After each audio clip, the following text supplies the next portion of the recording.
Hello and welcome to the Risen Champions League. We are here with week one, day two of our games here. We have the AOE Civil War of AOE Esports up against AOE Randoms tonight. And doing double duty tonight between breaking it down and casting the game, we have Icarus and Go for Eno here. My name is Jared Warnke. I will be here up until the games start.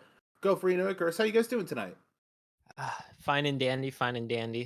Definitely tearing our hair apart a little because I believe Icarus, you're also in the process of moving right now, and moving is always stressful, especially when you're in the middle of a proving ground split. But you have to throw that aside because this is definitely an exciting civil war tonight, like you were hinting at here, Jared. Because these are two titans in the AM scene, and last time they went against one another, well, we saw the randoms come out on top.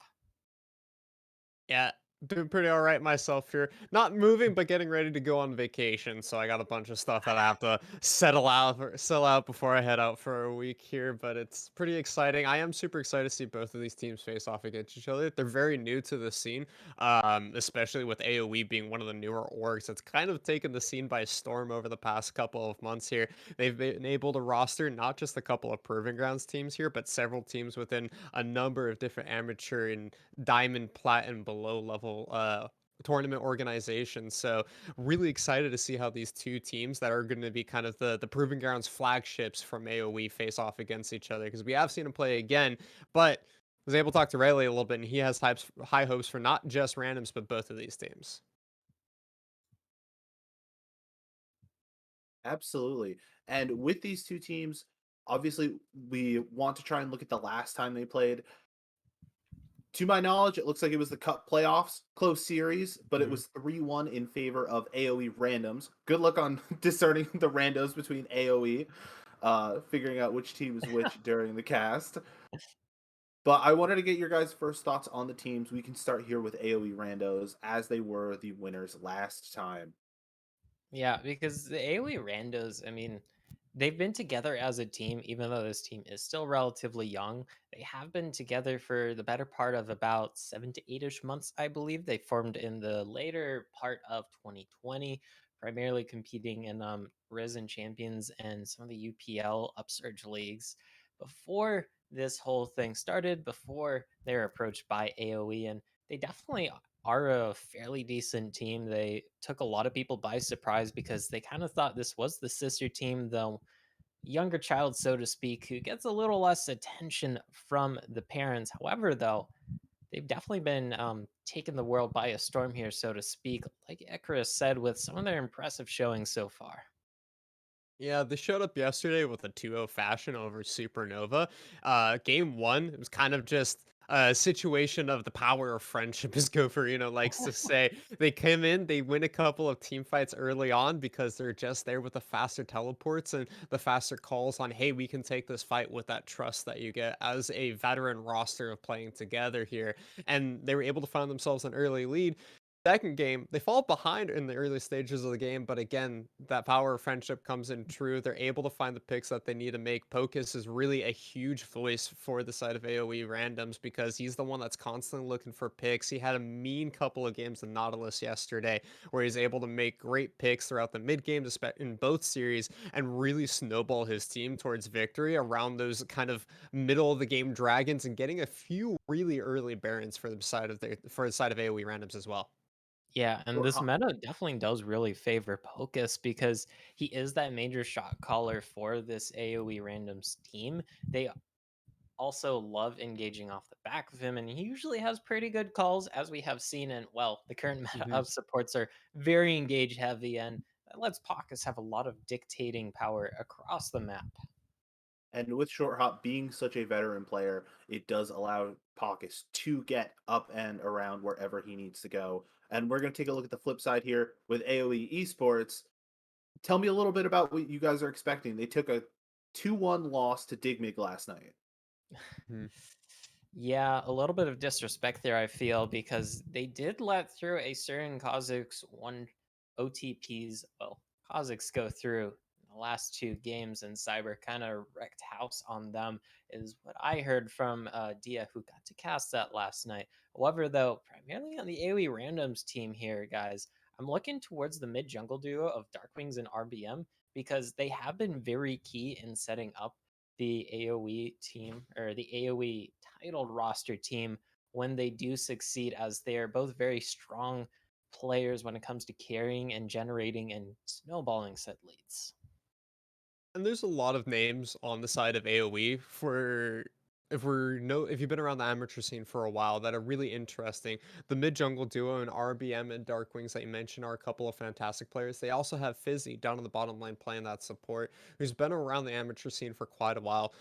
I was able to talk to Riley earlier just before this cast actually, and he was telling me that despite the fact AoE was like the flagship team in terms of they're just named AoE, they came together only just a couple of nights before the final lock-ins for the Proving Ground tournaments was allowed. So really these players are coming together here in order to create a team of players who just wanted to play together. And so they got a lot of star-studded talent here. And really what it is for AoE is we're waiting to see when these players get onto the same page with each other. They don't quite have the same amount of time spent together as the AoE randoms. And you can give that a lot of power for their victory over there in Cup in that 3-1 series that we were talking about. But the longer these series go and the more time that AoE gets to spend with each other, I'm really excited to see how they're going to be able to mesh and coincide and create that team fight power that we can see out of randoms the more time the AoE gets with each other.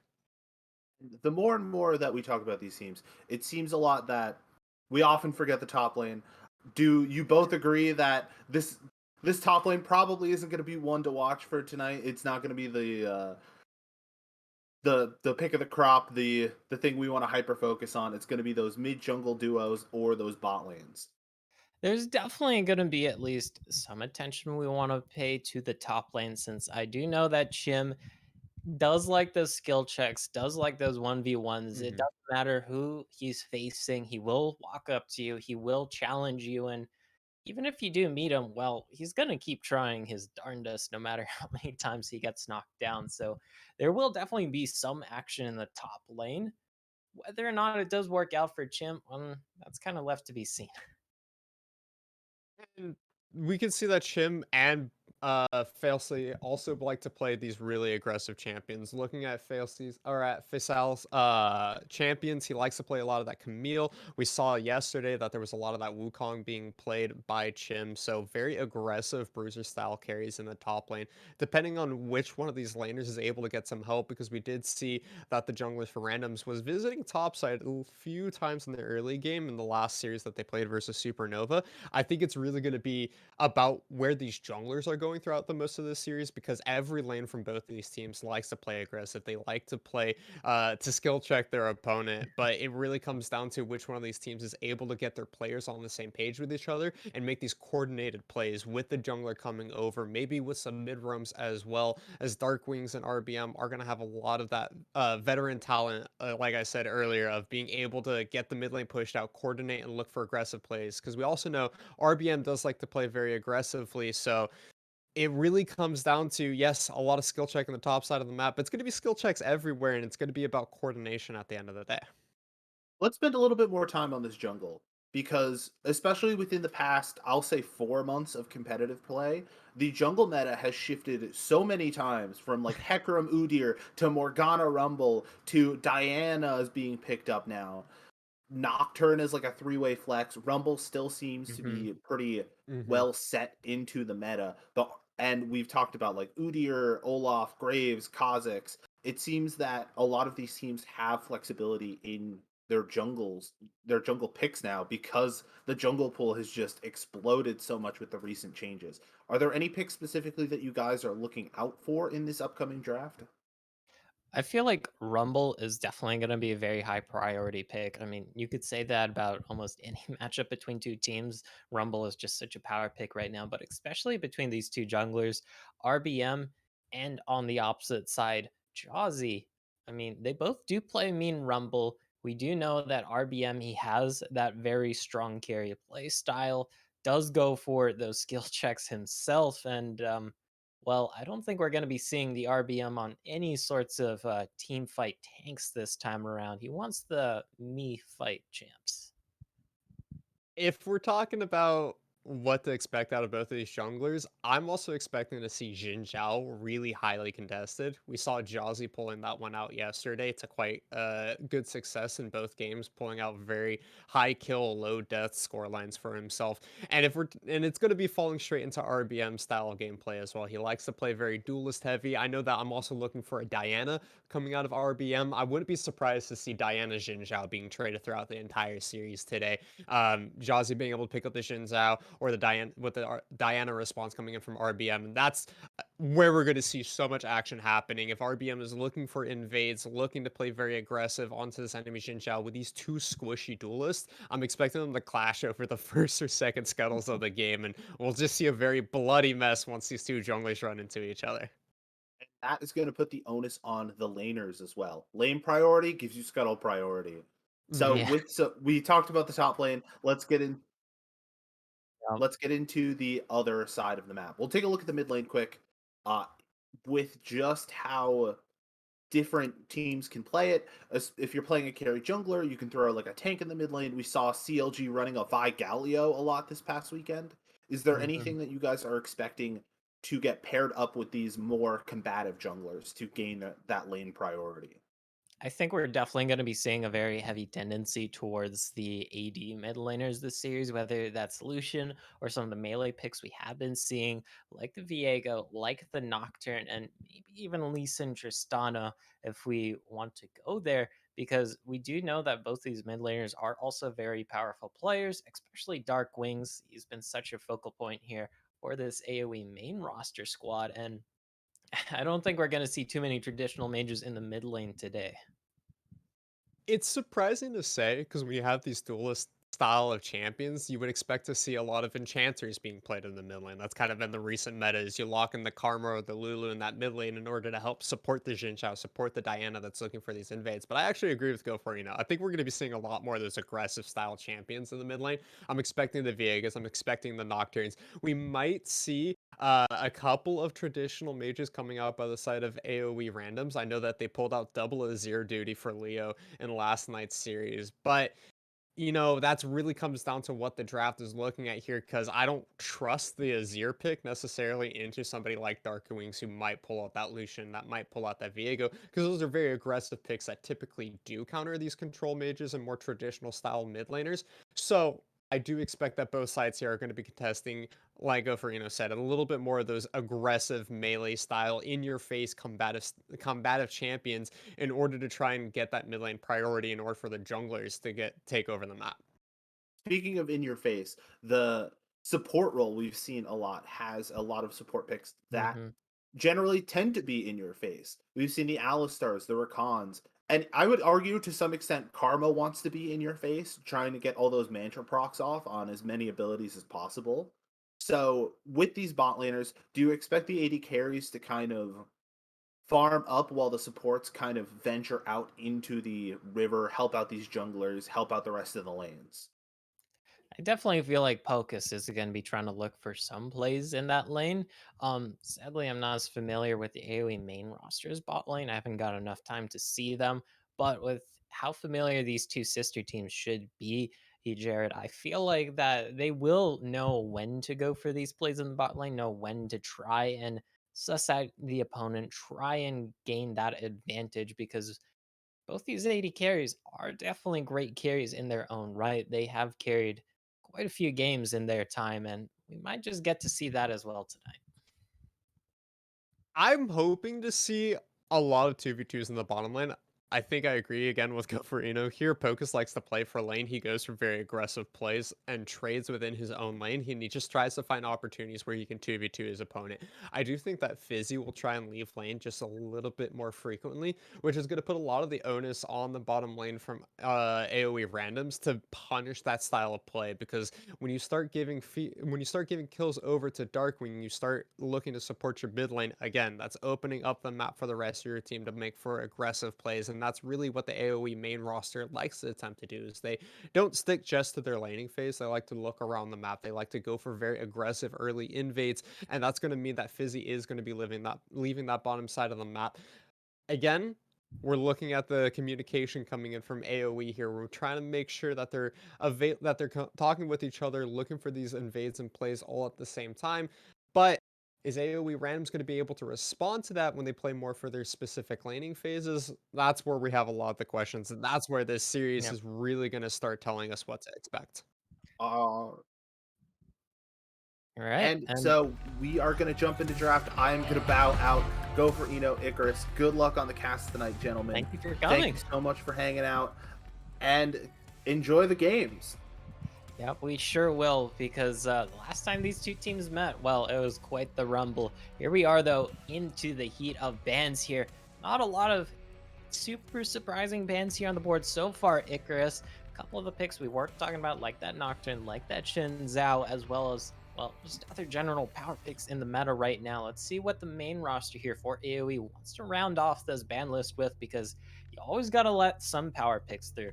Is it going to be the Ezreal? Is it going to be the Rumble? Is it going to be... I mean, there's just so many power picks, it feels like, and you only can take out 3 of them. There's so many powerful picks in this current meta, and I'm surprised to see that Viego is going to be the one that makes it through here. Jin Zhao is taken off the board, which means that Rumble is instantly picked up. The Diana's still available for RBM, and I wouldn't be surprised to see them pick it throughout this early rotation. Actually, I think I'd hold off and wait for a third pick in order to pick it up on the red side here, just because you already know what the enemy jungler is going to be. They have an opportunity to look for some more power picks of themselves. The Lee Sin is still up and available alongside that Viego that I just mentioned. Karma being that supportive style mid laner that we considered in the mid lane here. Enchanters to help out these very aggressive junglers on both sides here will be locked in. That means it's going to be playing more towards that scaling for the AoE side. Yeah, and let's see what they want to pair it with, because of course the big Prima AD carry and that Ezreal's already taken off the board. Also the Tristana, a very great hyper carry to pair with that Karma. It is going to be the Viego though. I believe that AoE last time around did pick this, or they have been picking it recently. Nautilus Fair is going to be a response here though from the randoms. Nautilus always pairs extremely well with the Rumble, because Rumble likes it when you stand in the equalizer, Icarus, and well, Nautilus just happens to be the champion with the most CC in his kit in the entire game, and you have to sit the entire duration in a Rumble equalizer. You're not going to be coming out looking too pretty. That passive route that you get on his auto attack, the dredge line, the depth charge, all of it, so much CC. And the change of corruption is also a fantastic AoE form of CC lockdown for the side of AoE randoms to pair alongside that equalizer. This Garner pick is definitely a spicy one that I was not prepared for there, for Eno. Do you have any thoughts on why this champion is being locked in here? I am not entirely sure. Um, this is definitely, I won't say an entirely out there pick. There's a reason why AoE did lock it in pretty quickly here for RBM. It is a great jungler when it comes to farming. I am curious to see how... Actually, that's Garner's Kindred. Okay, that is pro draft. However, though, Kindred kind of confirms that this won't be a jungle Viego. Granted, we've been seeing primarily lane Viego, but Kindred, Karma, you pair pretty well together, because when you pair Karma with the hyper carry like the Kindred and then also the Viego, well, hyper carries tend to like that. When you have double AO, like double ADC-esque champions here, Viego typically, I've seen a lot of Divine Sunders being picked up recently by Viego players, but he still goes towards that Bork and Sterak's gauge. A little bit of sustainability coming in here for the Viego in the later stages of the game. When you pair that with the Karma, who's going to be going towards the Staff of Flowing Water, towards the Ardent Censer, towards the Shrelia's Reverie in order to boost up and bolster the movement speed of her team with those AoE shields, it makes it so scary for AoE randoms here, because they're going to have to deal with just how quick and how powerful these double ADCs are going to be coming in from the side of AoE. I do want to quickly run through the second phase of Ooh. bans. These melee solo laners that we were Oh, talking about for randoms in the Wukong and Lee Sin taken off the board here. Meanwhile, Kali and Braum also taken away by randoms. But again, AoE slapping us with some spicy picks here. Their 80 carry going to be an Ashe, which I personally think is actually a very smart pickup. Yeah, I believe I've heard some slight rumblings of Ash potentially coming back into the meta. I can't recall exactly why people were talking about it. I've seen some toying around with the old Triforce build, which definitely struck me as a little bit odd, since you do need that crit. However, though, It does work well into the Varus, even if it's a poke Varus, since you are able to match the range decently well with the volley. You don't have to interact too hard with that Varus. And you do always have that enchanted crystal arrow, which has an even longer range than that Varus Chains of Corruption. You can trade ulti for ulti in lane, and you don't have to worry about the other AD carry hammering away at you while you are locked up. Of course, though, Jace, Silas, gonna be locked in here for the AoE random side, and AoE randoms, well, they basically have carries everywhere except for this Nautilus for their, well, superstar engage. The Jace Silas being locked in at the very end here. A little bit of just extra damage across the board is really what I think the AoE randoms were looking here.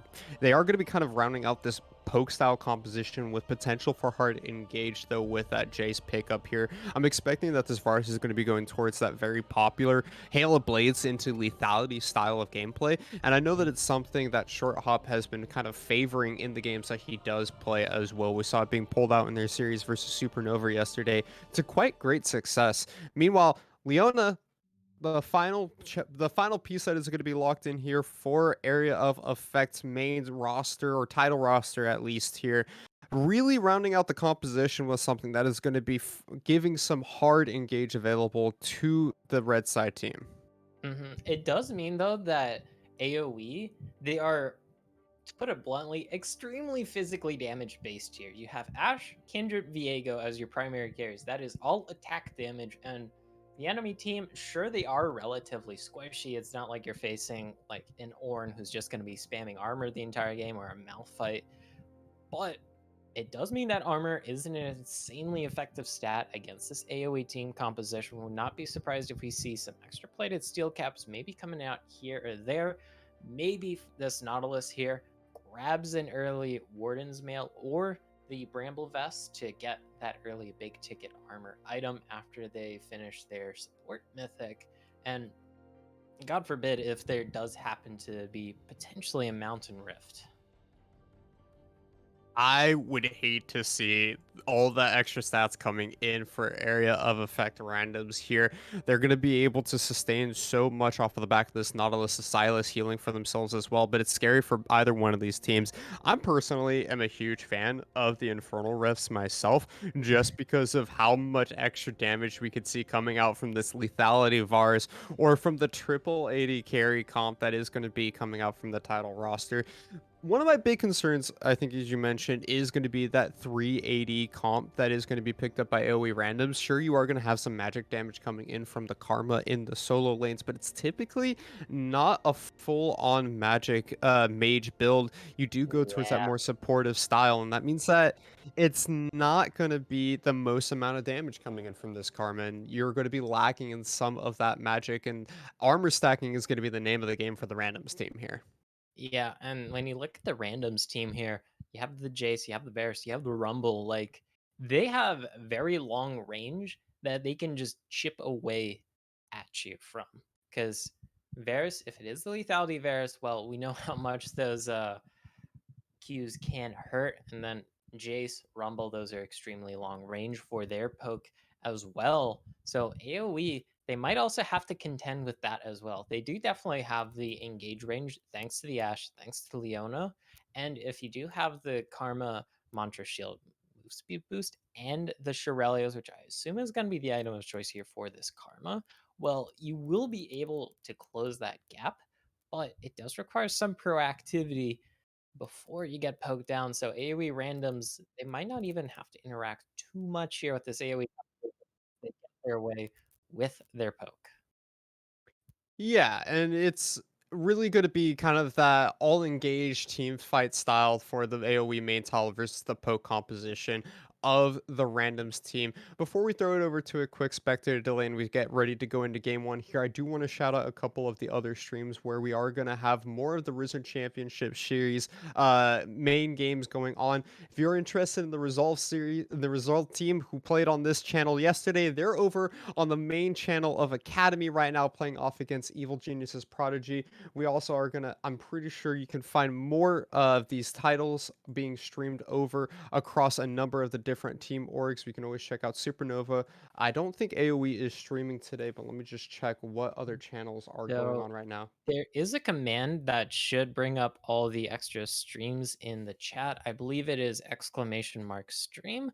Let me just double check real quick. Yeah, it should be !stream or !streams. That should link to all the other non-Risen affiliated ones.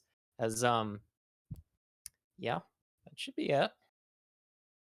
Fantastic. Well, ladies and gentlemen, we got game one between AOE Randoms and AOE's title team here coming to you guys live in just a couple of minutes. Do not go anywhere. We'll be right back in just a couple of minutes after the spectator delay.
Welcome back, ladies and gentlemen, as we're hopping into game one here between AOE's title roster and AOE Randoms. We are going to have the title roster on the red side, the randoms on the blue side here. Go for Eno. I'm super excited to be starting this one off as we get just a standard 5-point start from both of these teams here. What are you hoping to see out of this first game of the series, and really what are you hoping to see out of both these? What are you hoping to see out of both of these teams throughout the entire series here?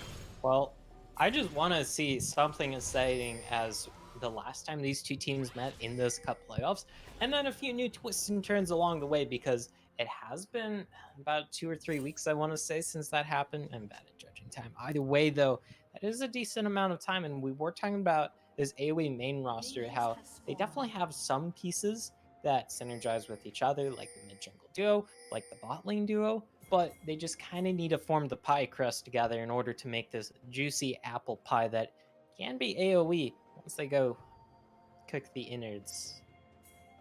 Yes.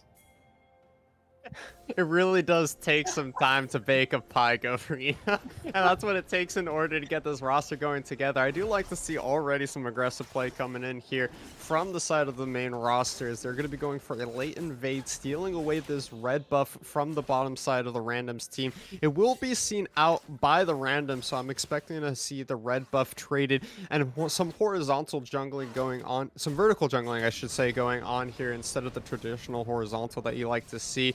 Jazzy will be able to pick up his blue buff, clearing out his Gromp while his bottom side goes down here, but I do expect to see him go towards that top side of the map and steal away the camps from RBM's top half. Of course, if RBM really wanted to, he could do the super quick clear, then sprint towards that top side to try and contest this, but I do agree it's probably just going to be that vertical jungling handshake here. And the Kindred does like that, because the Kindred does not like being disturbed early on, likes to get that free farm. Hopefully for RBM and any AoE fans, that first Kindred mark does spawn on this bot scuttle, because, well, we talk about coin flips all the time here in NAM, or burger flips, depending on who you ask. It means the same thing though, and if it's on this bot side scuttle, RBM is going to be happy to snag that on up and start off with a nice little Margarino. Jazzy does make his way over to the top side. Bottom Raptors were left completely alone here for Jazzy if he wants to try and go back towards that bottom side of the map. It was also pinged out by the side of AoE that the main roster that those are being left there. There's been some wards been thrown over the wall there in order to scout it all out. No level 2 aggression being made on the bottom side of the map, and all these lanes seem to be playing fairly passively so far. I'm surprised to see we don't see more trading out of any of the members from either one of these rosters here. Is now the Scuttles Crabs on the map. We'll have to keep an eye out, see where that first mark does spawn. I think it was on the top side of the map. Unlucky for RBM. Yeah, and I mean, that is AM. Sometimes you flip the burger and it comes up well done, and sometimes you flip it and it comes up not so well done.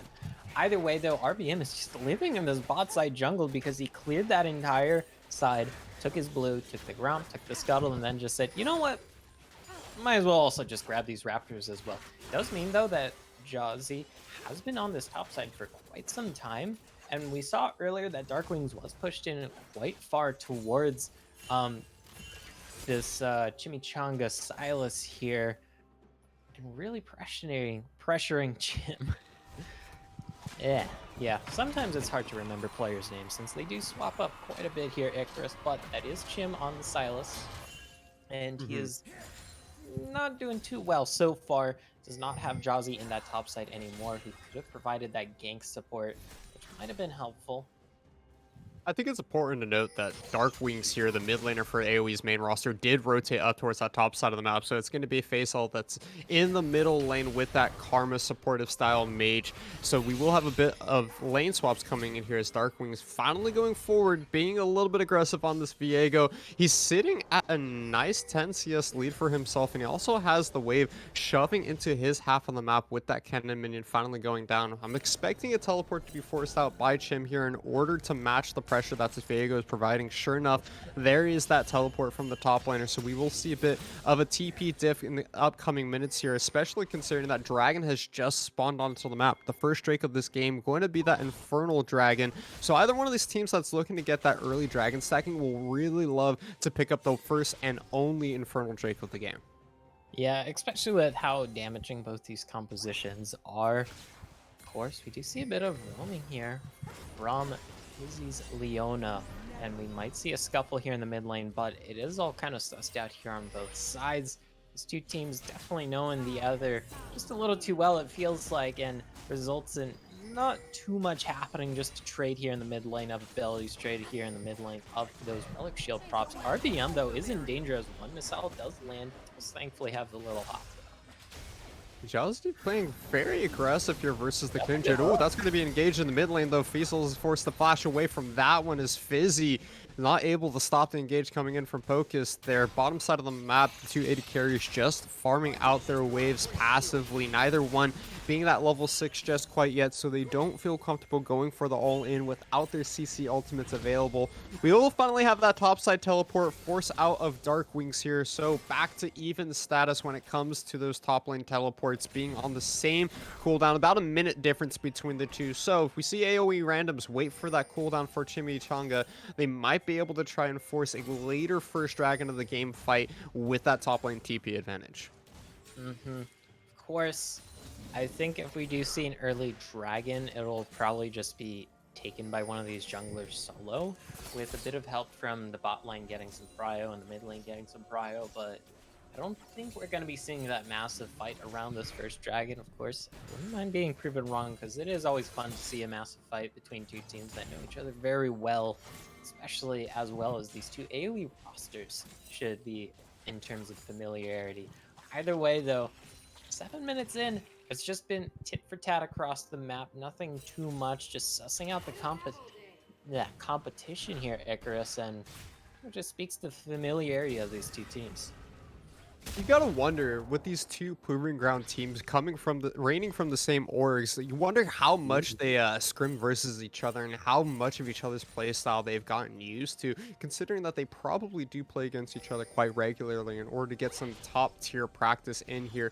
We do see Jazzy making his way down towards the bottom side of the map, trying to find a cheeky bush gank now that he is level 6, has access to that equalizer. The Chain of Corruption's also available here for the side of Short Hop, but Sixth Sense, the Spider Sense, is coming in here from AoE's main title. They know on the bottom side of the match, Sketch Streams and Fizzy back off here and don't allow themselves to get picked off with that level advantage coming in for Short Hop and Jazzy. They find a ward in the river. They're going to back off, but you said it's going to be that bot lane prio into the junglers, just taking away these dragons, and sure enough, that's what happens for AOE Randoms here.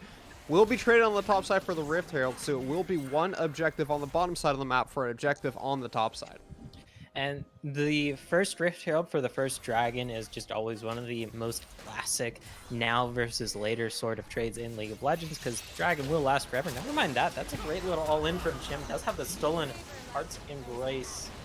Ooh, Leo, he's going to force the knockback there. Fantastically played by the Jace of AOE Randoms there. Chimichanga forcing the flash over the wall, forcing the Lamb's Respite as well. Will secure first blood for the Randoms. And I love that from the Randoms. They know, oh, never mind that. The action just does not end here. Josie might be in a bit of trouble. He's going to have to back away. Dark Wings will come in, force this red buff away. That's going to be the Viego on the top side of the map, taking away the second red buff of this game, as RBM was still back in base off that death timer, though.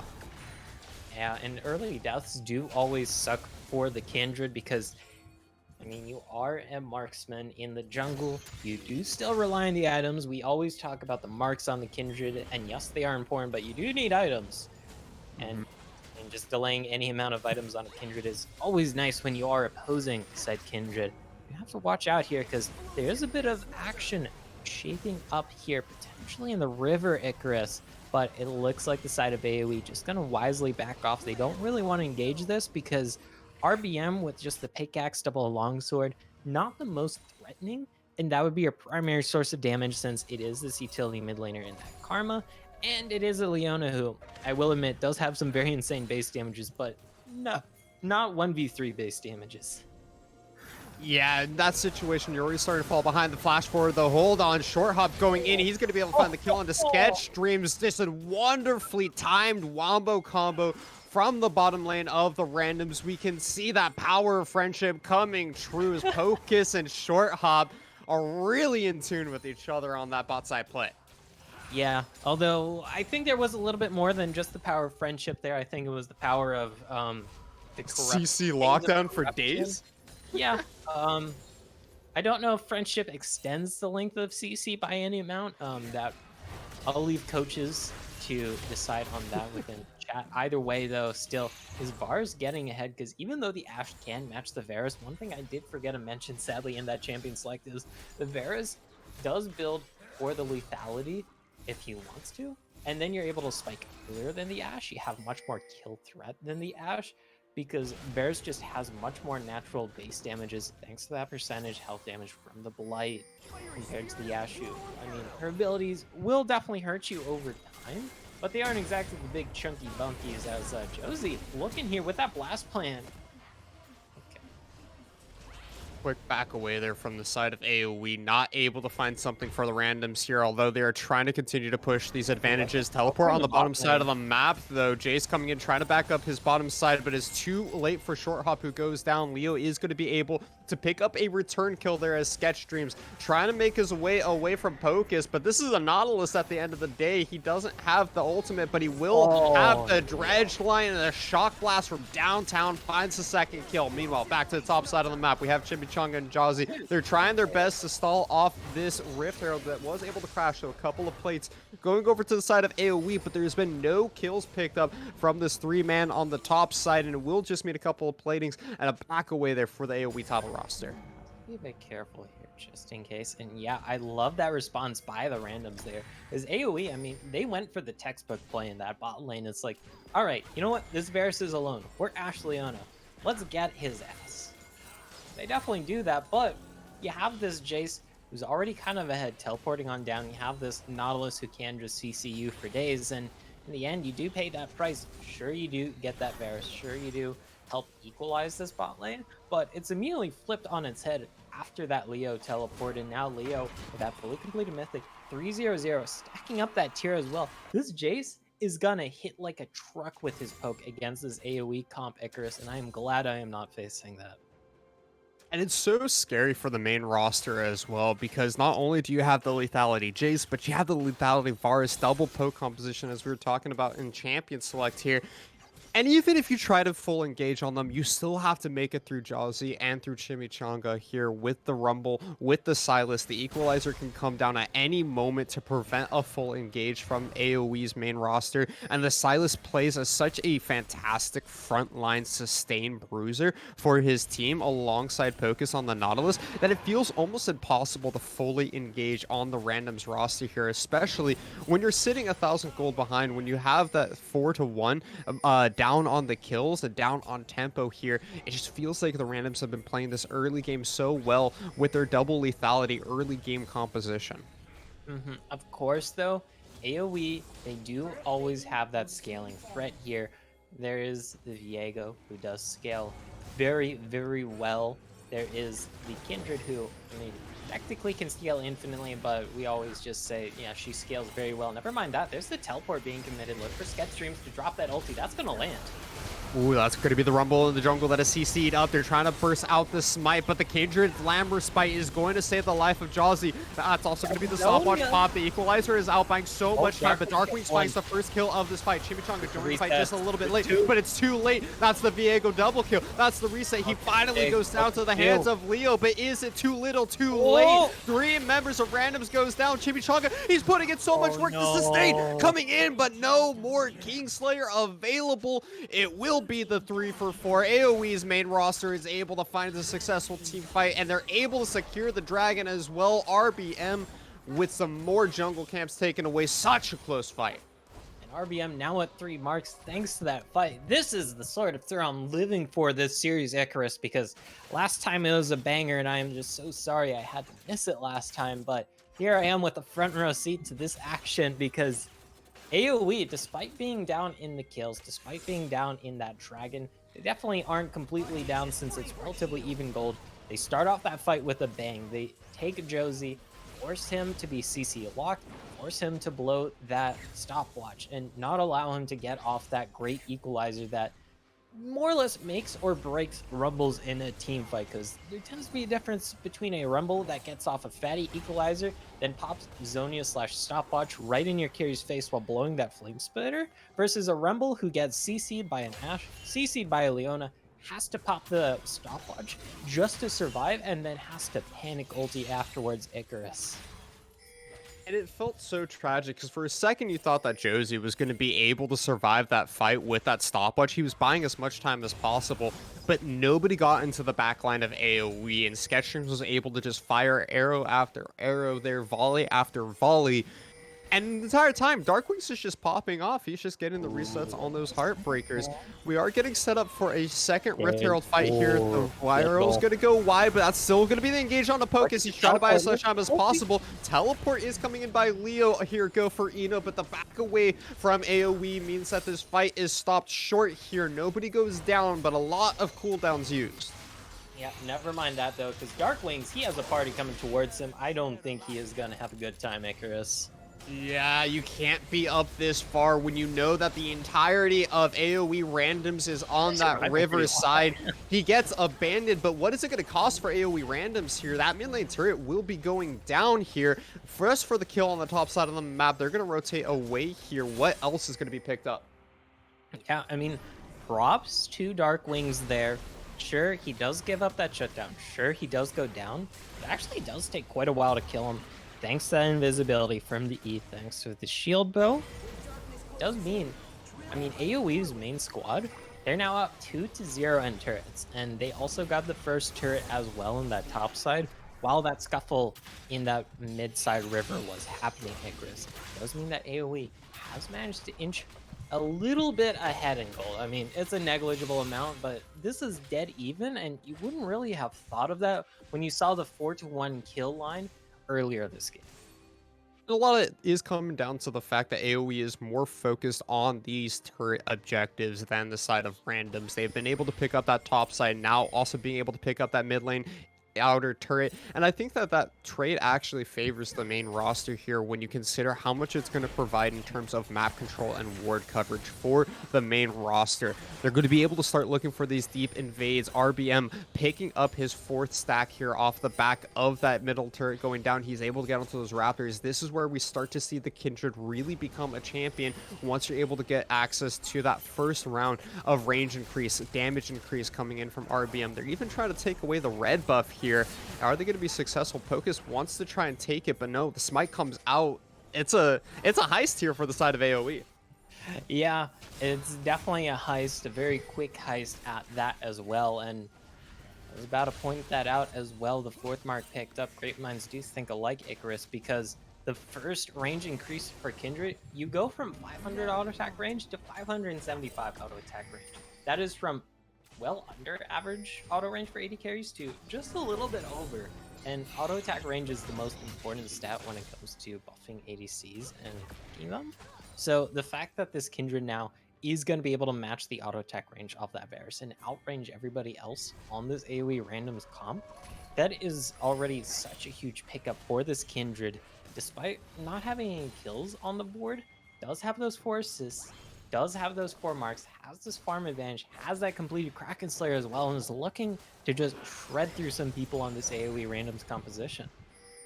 With the third dragon spawning onto the map, the completed Kraken Slayer is going to be a huge difference here for the red side team, because AoE randoms, their jungler's on the top side of the map. He doesn't have the completed mythic and the broken stopwatch to boot, so they're opting to just give over this next Drake of the game. I don't think it got marked in time for RBM to get that 5th stack for himself, but it will mean that AoE has taken the advantage in terms of dragon stacking.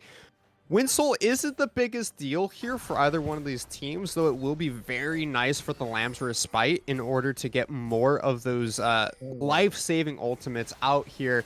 But it's typically not as highly contested as the likes of, say, an Ocean or Infernal Soul that we could have potentially seen this game. Yeah, it'll definitely be helpful. I mean, you do have some pretty big engage ultimates on the side of AoE that they would like to spam if they are able to get that. But most importantly, also the move speed. Because this heavy poke composition from AoE randoms, if you have that increased move speed, it might help you dodge out on a few of those skill shots, and it's hard to quantify that. Of course, that isn't the most noticeable buff and it probably isn't the most important soul of this game, like you said, and I will agree on that. However, though, it is still a very dead even game here, but if it's dead even like this, I feel like it's favoring AoE a bit more here, Icarus, just due to the fact you have that Ashe, you have that Kindred, you have the Karma to back up these two AD carries that are going to become quite the threat in the late game. Surprising to see that AoE has been able to keep this game as even as it is, considering that so many of these fights are favoring the side of randoms whenever they do fully commit to these engages. We've seen a couple of successful team fights so far coming out from the randoms, but time after time, the AoE main roster finds a couple of picks. They're able to pick up that last team fight around the mountain dragon that we saw earlier just a few minutes ago, and they're continuing to just stall out this game with their double AD carry composition. I do need to see the side of the randoms look for more aggressive plays here. Pocus has really seemed to be struggling to find full engages that he normally finds in these mid-game stages here, and he's not able to find the ward coverage or find the plays that he needs to in order to continue to accelerate this lethality composition forward. Yeah, because, I mean, when you look at the AoE randoms composition, they have insane pick potential. I know we've been talking about the poke here, but if we're talking about a 2v2, a 3v3, well, AoE randoms will love that. Because AoE, they want both their AD carries just front to backing your team. They want them to be hammering away, and AoE randoms, you won't have to fight on those terms. You do have the pick potential. You have the Varus, you have the Nautilus. You can look to make the schmoves happen. You even have the Silas too if you steal away the right ultimate. And that's what I'm primarily looking from AoE randoms here, Icarus. Just try and force those picks, try and force those small skirmishes, and then you can look to snowball that into maybe a bigger objective, maybe snowball that into a just completely one team fight, and then get an insurmountable gold lead that way. Of course, we have yet to really see that, but they aren't completely out of it quite yet because this game is still dead even on more or less every single front. It's really hard for the randoms to find these picks when you look at the ward coverage that's across the map. It seems just like all river control is going over to the side of AoE. They have multiple pink wards set up in the river or into the river entrances where AoE randoms would be looking to set themselves up, looking for these flanks. So instead, they're kind of stuck to these lane assignments where you have the Varus just sitting in the middle lane, clearing out waves with piercing arrow after piercing arrow. Meanwhile, Faisal is just free farming on the top side. Chimichanga can't ever rotate because he doesn't have control of this river. And on the bottom side of the map, Darkwings is free to push up because those turrets are still available for the AoE main squad. That's going to be an arrow thrown in the mid lane. The pick might be trying to come in here from AoE's main roster. Poke is going down extremely low here. The Equalizer comes out to try and buy some space, but it's a little too late. Darkwing on the backside. He finds one second kill. Going over to Sketch Streams here, it's going to be the disengage with the Heartbreaker from Dark Wings, but they find two from AoE's main roster. They're re-engaging though. Dark Wings, he's going for more exactly. They're go for, he's going for second Heartbreaker. Fizzy Sport is able to find the kill onto Leo. This is going to be the ace for the main roster. They have found the team fight coordination coming in true, and this could be the Baron for the red side team. Man, and we're talking about the power of friendship for AoE randoms. They have that 5-man roster synergy for much longer. We're talking about how AoE, they definitely have some synergy here and there between a member or two. And then, but it seems like this game, AoE, they have the macro control. They have the power of friendship control as well. And this is just translating to this relatively early Baron here off that beautiful 5-4-0. It does not cost them anything whatsoever. Living in the mind of AoE randoms rent-free right now is this pick potential. It all starts with that Ashe. You drop that enchanted crystal arrow. Fizzy, more than happy to follow that up because Ashe Leona, they combo into each other so insanely well. And you have more than enough damage to boot with RBM, with Darkwings to just finish off anyone that gets CC'd like that Icarus. And now AoE in firm control of this game.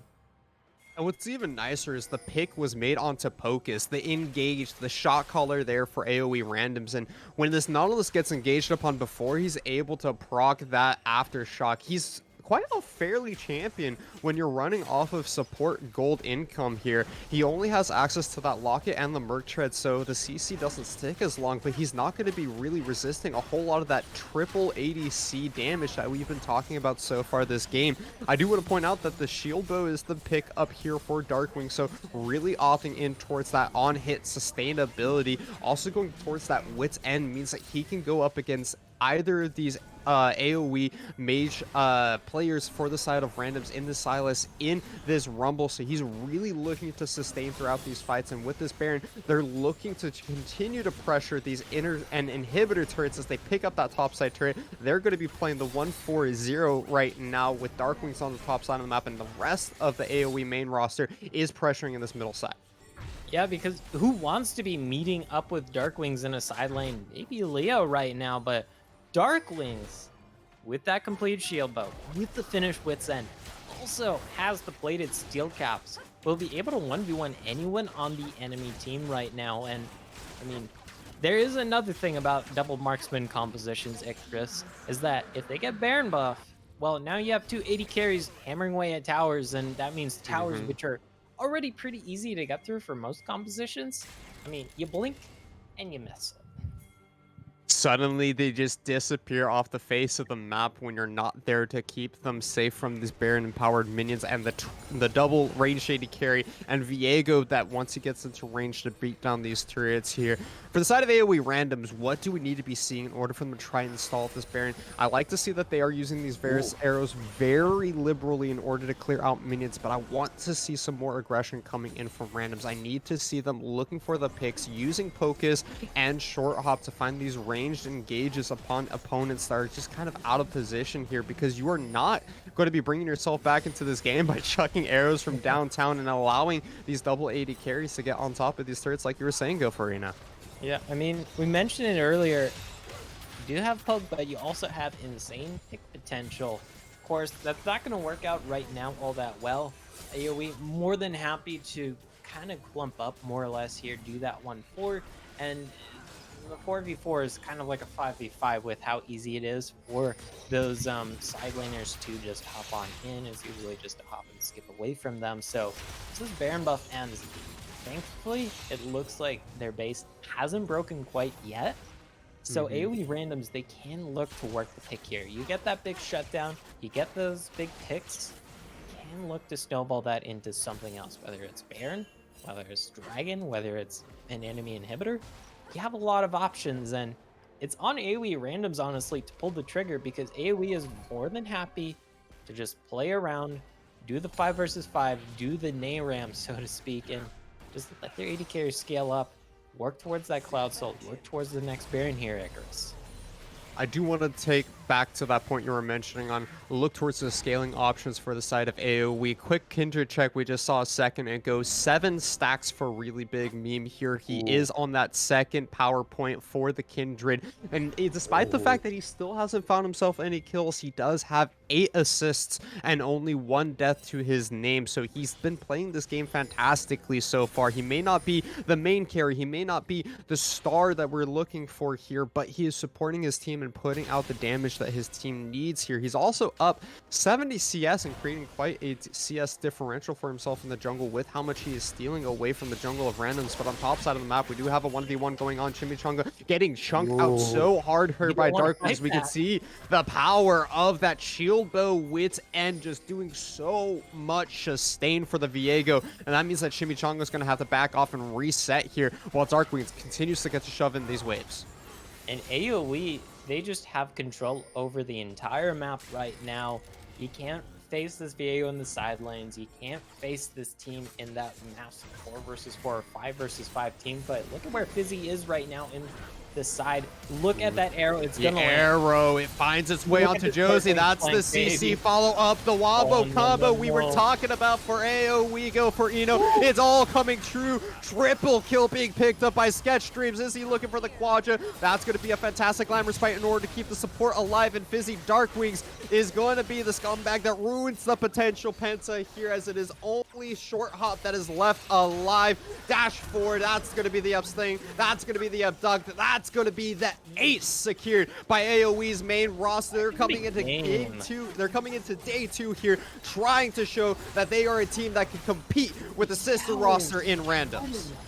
Oh my god, like, sure, the death timer's along, but they barely had a minion wave there. But when you have that Super Fed Viego, when you have these 2 big double 80 carries, double marksman Ectus, you are able to not only take a leg, but take an entire goddamn body if you are given at least a little bit to nibble off from the enemy team. AoE coming out strong here. After AoE randoms did cement themselves that early lead in this game, but AoE just able to out macro them, out team fight them, out just power of friendship them. If we are going to continue with that narrative here, Icarus, because it just felt like randoms couldn't do anything once the mid game came around. It really did feel like Randoms weren't able to find the same amount of picks and team fight that we saw out of them in yesterday's series versus Supernova. We're looking at Pocus during the champion selected during the pre-analyst desk to say, he likes this Nautilus. He likes to look for these engages and really be that mid-game shot caller.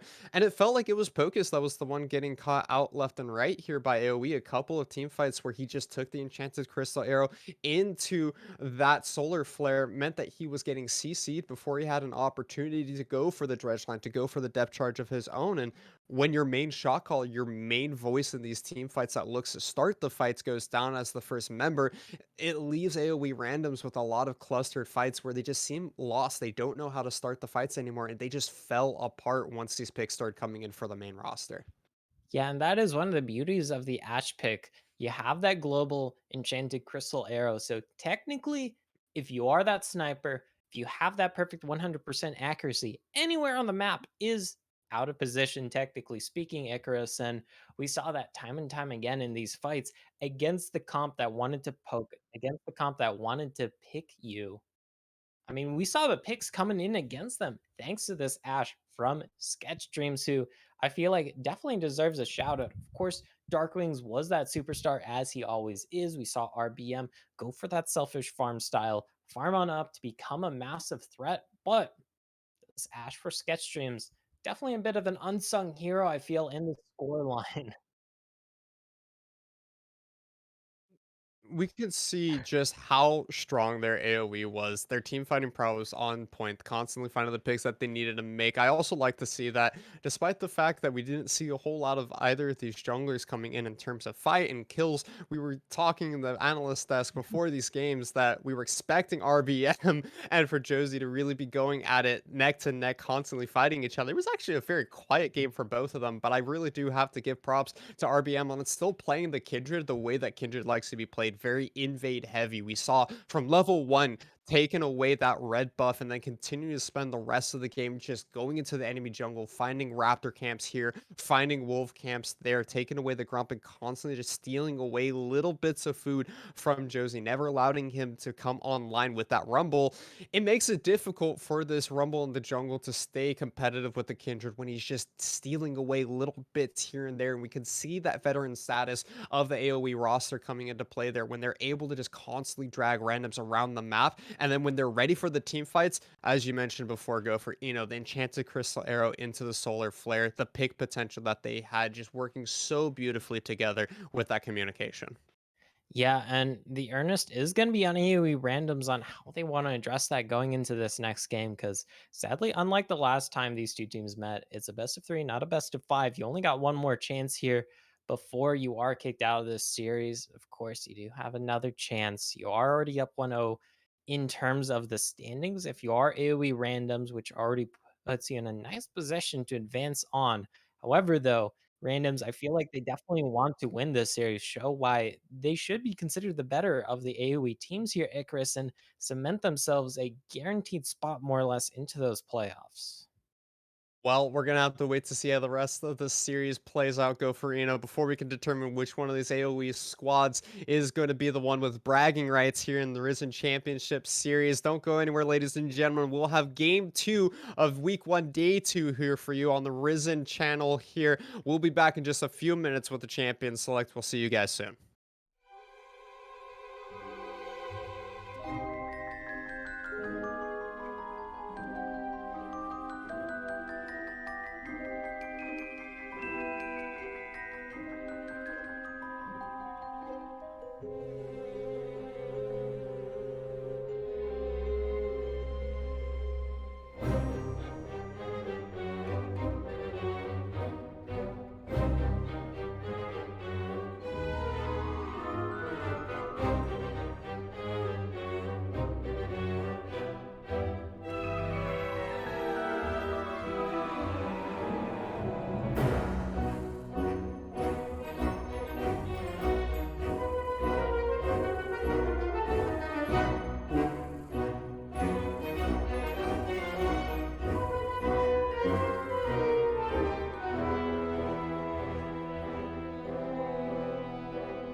back, ladies and gentlemen. Welcome back, ladies and gentlemen. We're hopping into this one with a little bit of speed and a little bit of panic as we're going straight into the second picks and bans. These two teams eager to get into the second game of this series here as we already have made it through the entirety of this ban phase. My name is Akaros. I'm joined by Go for Eno one more time. Rapid fire here for you, Go for Eno. Tristana, Viego, Kaz, expand away by the randoms. Meanwhile, title roster taking off the Nocturne, Gwen, and Ezreal. Olaf. Okay. Yeah, it does mean both the big enchanters, the Lulu, the Karma, which we normally see banned, do get through. The Karma already locked up here. The Shinzao also locked up. Hold on, I got. Oh Lord, yeah, I had a sneeze Bless you. there. Yeah, it's a genetic thing. Apparently, 25% of Americans sneeze when exposed to sunlight, and apparently just now is considered exposed to sunlight. But I digress. As that Lulu, the other big enchanter I was talking about before I had to sneeze, is being hovered and probably going to be locked in since that Lulu does pair well with the Shinzao. You wild growth him as he goes in with his little charge, and the Olaf here definitely out of left field. It feels a little since has fallen out of the meta definitely quite a bit after targeted nerfs, nerfs itemization as well. But Olaf Karma does always pair well because Olaf likes when you give him some more move speed. Hey, Karma gives him some more move speed and he runs right into the face of that Shinzao. Does not care about that polymorph either. I'd like to see that this time around we're going to get these very similar compositions. The Enchanter in the solo lane, you're getting the very aggressive AD Bruiser coming out in the jungle. Because we did see yesterday that part of the success for AOE Randoms was coming with this Caitlyn? Xinjiao in the jungle. The Caitlyn pick being locked in for AOE Randoms is a very spicy pick. I have actually been personally known as a Caitlyn main. It is my highest mastery champion, and I love to see the Sheriff from Piltover being locked in here for the side of AOE Randoms. It does mean, however, that they're giving over this powerful Varus pick over to the hands of the title roster. Yeah, and while we do the little break before we get into game, we should definitely compare Caitlyn masteries because Caitlyn's also my highest mastery champion, but it is going to be responded to with the Varus, who, like the Ashe, is a soft counter to the Caitlyn. You're able to match the Caitlyn's relative range since you do have a higher than average auto attack range. You do have the arrow on your Q to match that Caitlyn's Piltover Peacemaker range and then some, and then outpoke that Caitlyn because Caitlyn can do a little poorly against poke. Of course, though, I was assuming the Karma is going bot here, and that is also assuming that the Lulu might be going bot, but there are more solo laners right now as Analyst being hovered as a potential ban here from AOE Randoms. I do like that because, I mean, speaking as a Caitlyn main, I kind of hate it when Analyst hooks me. You are very squishy, very prone to all-ins, and that's one of the best ways to deal with Caitlyn.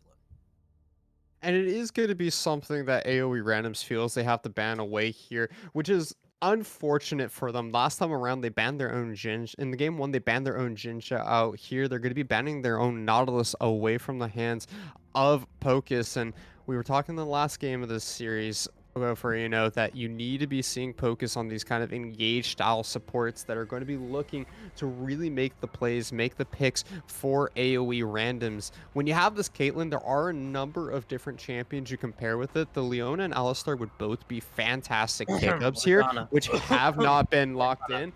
The Morgana is the most well-known classic pairing. Of course, you can never forget about the Dark Binding. Everyone remembers the days of Season 5, Season 6, Caitlyn Morgana lanes here as well, go for I mean, even Season 7, 8, and 9, it's just such a tried and true combo. I'd be surprised if it is locked in because the Morgana does do well against the Varus. If you are quick on the trigger, you can Black Shield that Chains of Corruption. That is, of course, if AOE Randoms wants to go for it. AOE, though, they are committing to a very heavy AD composition so far, especially if this is a Karma solo lane. Most likely in the mid lane, but maybe top if they want to swap it with that Chase. It does mean that armor stacking, once again, is effective against this AOE composition. And AOE Randoms, they do have the chance to pick a big thick tank in the top lane. And you know what Cyan happens to me? Well, he happens to be dummy thick and he happens to love purchasing those armor items here, Icarus. So maybe that armor issue might be a ticking time bomb as the Azir being hovered. We're talking about this in the pregame as something that might show up, but we don't expect it to show up. Never mind that. We've been debated, it seems. If that's a Seraphine, I'm gonna be very interested in this AOE randoms composition. I do kind of want to go back to the title rosters comp here, though. It looks like they stole away a lot of the picks that was being played by the side of the randoms in the last game. The Varus and the Jace, this double lethality composition here is not going to quite have the same effect when it comes to mid to late game team fights, or I should say late game team fights here that we saw AOE taking such control of in the first game of this series. They were running a very 80 heavy composition last time around, but when you're facing a DPS heavy comp, you're still providing a lot of damage from the side of AOE. Yeah. Now that you're running this Varus, you're running the Jace, yes, it's still a lot of 80 damage, but it's going to be coming more in the form of poke that, typically speaking, heavy armor stackers do better against here. And like you said, the Scion being locked in here alongside the Seraphine and the Lulu means that there is a super ultra beefy front line for the side of AoE randoms, and they're only going to get responded against the frontline members of this Olaf and the Leona that just got locked in for the title roster. Yeah, and I'm of course going to be keeping my eyes on this bot lane because I mean, like I said, Caitlyn is my favorite champion. I don't main her anymore because I can't lane with her anymore. Since the nerfs from whenever they lowered her base HP value by a decent amount. However, though, um, I'm curious, is it going to be the Lulu solo lane or the Seraphine solo lane? Because I feel like Seraphine scales better as a solo laner, but there is always the potential. Can go either way, whichever way you want to swing it, and it's probably going to be into that karma as well. Battle the utility mid laners, so to Mhm. speak. So maybe for once, mid lane won't be the big highlight reel showstopper, so to speak, that we are going to be looking to in terms of lanes. I think it is again going to be, well, I shouldn't say again because last game we didn't get to see it so much, but I think it is going to be kind of a story of both of these very aggressive junglers here. Yesterday we saw Josie going for a lot of very aggressive invades off of the back of some top lane plays that he was able to find successful ganks onto the top laner Supernova, and typically speaking, that's the same way that RBM likes to play. Again, he likes to go for these very aggressive plays. He likes to go for these invade style junglers, as we saw in the Kindred the last game of the series. Sure, he didn't get a whole lot of kills in the early stages of the game, but he was constantly able to make his way into the enemy jungle, steal away those camps a little bit here, wrap this camp there, just whatever can annoy the opponent jungler and show that you have an understanding of where they're pathing. And that's really where that veteran talent from AoE's main roster is coming into effect here. RBM's ability to understand what the opponent jungler wants to do, play very aggressively, and go for these invades in order to shut down the farming style that Josie can sometimes find himself naturally falling into. Yeah, and especially since the AoE randoms composition, well, you look at it, if this is a Lulu mid lane, you are heavily dependent on the Caitlyn and the Shinzao as your main sources of damage.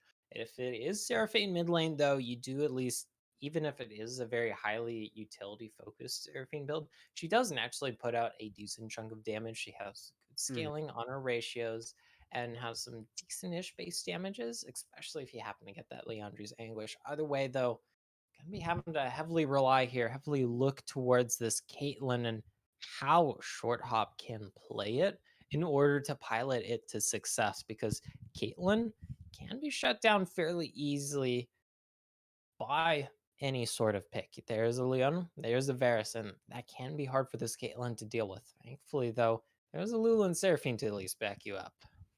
And it's going to make that dive onto the Caitlyn a lot harder when you're looking at this Olaf, when you're looking at this Leona. I do think a lot of these team fight situations are going to have to be set up by the main roster with this Varus and Jace. The poke composition we saw in Mhm. the last game, if they're able to get some of that damage down onto the Caitlyn in the backline, there goes a lot of your damage. You can also look to really harass out these double enchanter supports that will be coming in for the side of AoE randoms. But when it comes to the full-on team fights, it is going to be darn near impossible to cut your way through the Sion and the Xin Shao. They're going to be looking to be these super ultra beefy frontline members for the random squad here, and being backed by that Seraphine. I'm hoping to see potentially maybe not a supportive build coming in from the Seraphine. Yeah. Honestly, a full AP build like you saw on Sona's back in season 8 are fantastically powerful on the Seraphine, which a lot of people refer to as kind of the Sona 2.0. Yeah, just a little bit. I think we will steer clear away from that discourse because that is a very heated Twitter discourse that we don't want to be.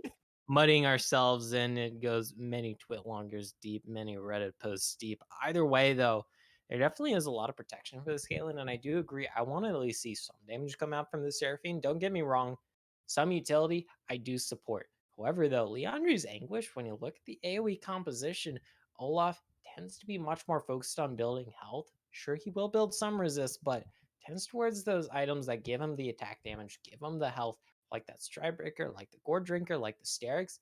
And you know what Leandri's Anguish really thrives against? Well, when you stack health like that and not a lot of magic resist Icarus. That is, of course, assuming what this is Seraphine mid lane. That is kind of the natural situation. I don't know. It's so hard to find a word there. Presumption. Yeah. Yeah, presumption, whatever you want to call it there for the Seraphine. Because I kind of want to see a Seraphine mid lane this game. I'm a little Mhm. biased though, because Seraphine mid lane is frankly a little bit more interesting to me than Seraphine bot lane. Well, I'm happy to announce for you, Go Farino. After the champion select, we can confirm Seraphine will be going into the mid lane. Meanwhile, the There we Karma for the go. side of the AoE main roster is going to be going on to the top side of the map. So we're not even going to be getting that Enchanter versus Enchanter matchup. Instead, it's going to be Leo that has to try and play safe versus Darkwing's Jace here. Meanwhile, Chimichanga will be suffering that range versus melee matchup on the top side of the map. We're going to go ahead and throw it over to a quick spectator delay here as we get set up and ready for game two. But don't you forget about our sponsor before we go in U.GG. Thank you so much for sponsoring us. A message from our sponsor. Only U.GG has profiles with your LP per game. The site with the best data for builds and runes now has the best data for profiles too. I know for myself personally, whenever I'm looking for a quick build guide, I always go to U.GG. It's just the site that I find to have the most up-to-date information on every patch. So go for Eno. Everyone at home, I'm super excited for game two here. Do not go anywhere. We'll see you guys in just a couple minutes.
Welcome back, ladies and gentlemen. Hopping into game 2 of this series here. The two teams staying on their same sides as game 1. Randoms on the blue side, AOE's title roster on the red side here. We have some more level 1 strats coming in here by the main roster as they're looking to go for an invade on this very aggressive Olaf pick.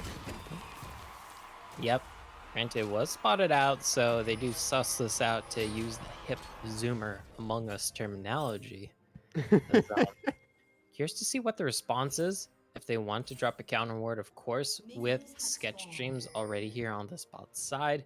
Was spotted on that ward as well. Does mean the side of AOE Randoms won't really reply, but they will have a little bit of a party here in this bot lane bush, just in case there's any late invade shenanigans coming up from AOE, because I mean, RBM's on their team, and we all know how RBM has that me fight gene, likes to go for those aggressive skill checks. And the level 1 invade is definitely one hell of a way to start off the game with a skill check. And as a champion you're going to use to go for that level 1 skill check, it is going to be the Olaf as well. With that resetting undertow ability, there's so much damage that an Olaf can do in the early stages of this game. And that's why we're looking towards the jungle this game. We're really looking towards this Olaf pick in particular for the side of AoE, because we were talking a bit off screen here that it's going to come down to RBM, this Olaf pick, to make things happen in the mid game for the side of AoE. Because you can have a couple of frontline members in this Chimichanga, in Josie, starting to stack some armor items, but if this Olaf gets rolling early, there is not much in terms of damage for AoE Randoms to be able to stop a fed sustained bruiser in the jungle. Yeah, it really, especially since it's RBM, who we know he's not going to be going for Mr. Tanky Olaf. He's not going to be going for the, it's not adaptive helm, the, why Knight's did I Vow? forget it? Yeah, no, not the Knight's Vow. Hold on, though. I'm going to have to interrupt you here. As we're getting some summoning spells. The flash is being blown in the bot lane. The cleanse has to be used. It's a 1-for-1 at the end of the day. First blood going over to Pocus, but Sketch Dreams is going to be going down for his efforts, trading a kill for himself. Double kill picked up by the support of AOE Randoms. Pocus isn't on engage this time. I guess he's on carry support duty. Yeah, I mean, I completely did not expect this with how even the last game was, how long it took for that first blood to happen here. You could tell by the fact I was just killing that time by trying to remember. Turbo Chem Tank, that's the name of the item. All it took was 3 kills for me to remember that, but I digress. All it took was that level 2. Never mind that, because we have even more action as Josie looking to fish for some prey in the mid lane, but they can find it thanks to that electric charge gate coming on out from Darkwings. But what a hell of a start here for this bot lane. And you love to see the early game aggression coming in by both teams here. Mid lane, Leo and Darkwing still just going at it. RBM is going to be on the top side of the lane, though he has the ghost available, but the wave will be shoving into Leo. So saved by the minion wave manipulation here from AoE Randoms. He'll be able to pack this one up, clear out safely, and look for a reset of his own, as both of these next minion waves will be just crashing in the middle here. A great back timer for both mid laners. Yeah, and Darkwings does run out of mana there before he can really commit to that trade even more, which does kind of suck, especially since he did not grab the early tier, which more Jaces have been trending towards. Not necessarily always first back. Sometimes you can get it second back like we see right now, but that can come into play like we saw. And as we can see here, Icarus, the junglers are hopping around this bot side. There aren't a lot of summoners given that very harsh scuffle, as Sketch Dreams is in danger and he's gonna die. Oh my god, Josie finds so much damage on the Sketch Dreams. This Varus was not prepared for the Xin Zhao to be on that top side of the jungle. They thought they had Darkwings with the flank, but it was Josie that had found the dark spot in all of AoE's main roster's vision there. Picks up the kill onto the enemy KD carry. And when it comes to teams as familiar with each other as well, sister teams, AOE Randoms versus AOE, it's those small, minute surprises that can lead to the biggest gains here. Of course, that is just 1 kill, yes, but Sketch Dreams now has 2 deaths as his Varus. Does mean that this Varus is going to be put on slow mode here for just a little bit, much like a heated Discord channel, and the lethality of Varus hates falling behind Icarus. You want to get ahead Hmm. so you can have that advantage in the poke, you can have the advantage in the stats, because we all know that lethality Varus tends to drop off as the game goes on. When it comes to those big 5-on-5 fights, does not put out the same DPS as, say, an on-hit Varus or a crit Varus even. Now that you have 2 deaths, that might just be a bit of a sore spot here if this bad luck does continue. I do like to see this dragon being snuck away by the side of RBM, though understanding that a play just happened on the bottom side of the map and Josie is not prepared for that dragon to be quickly restarted there on the main roster side. So he's going to go over the wall now, see that there is in fact not a pink ward in the pit and that it was just done completely under the guise of fog of war here for AoE. And they'll back away here, trying to find an invade, but it's just tempo lead here for RBM. He cleared out his entire bottom side of the jungle already, and now Josie feels like there's nothing much he can do and might be trying to set up for a bottom lane dive instead, but he will be seen on that pink ward. Yeah, as props to RBM there, able to fish out that small advantage in that dragon and this farm advantage, despite the kill gap between these two teams. Maybe it is the experience gap coming on in for RBM. As I say that, even though RBM did take a long time off, it only came back out of his TFT slump because a certain streamer friend of his did convince him to try once again. I believe that happens to be the story. I may be missing a few details here and there, but never mind that, because I'll just run with that narrative for now. Well, he has been a veteran in the scene for a while. Glad to see him back for sure here, as he's going to be putting in some work for the side of AoE. As we go back to the overall state of this game, it is 3-1 so far. That first Drake will be going over to the main roster here. I want to once again come back towards these junglers and what they're going to be looking to do as we're stepping forward. Darkwings might be looking to zone Josie off of his own blue buff as RBM is trying to make an invade happen here. The Crescent has to be used here from Josie just to buy himself some time as RBM rotates over. Not going to be able to find the undertow. Not going to continue to push for this kill. As now he's looking for that invade. He steals away the scrying orb, so they will see Josie just hovering around this backside of the map.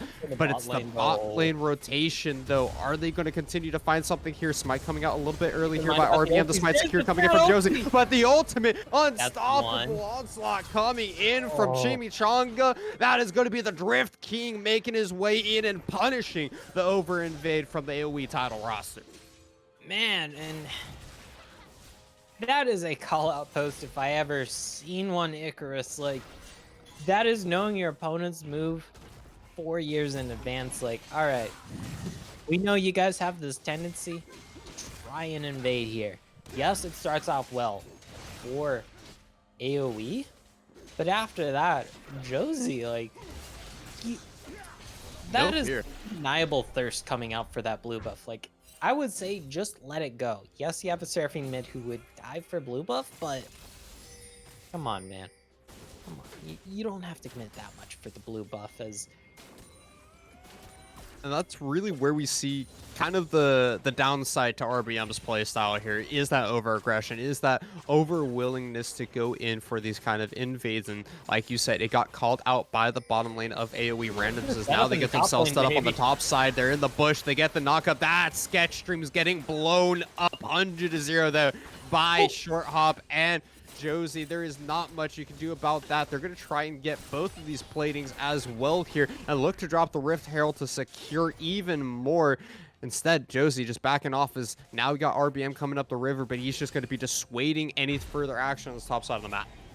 Man, and I was mentioning early that Varus hates being put behind when he goes for that lethality build, especially.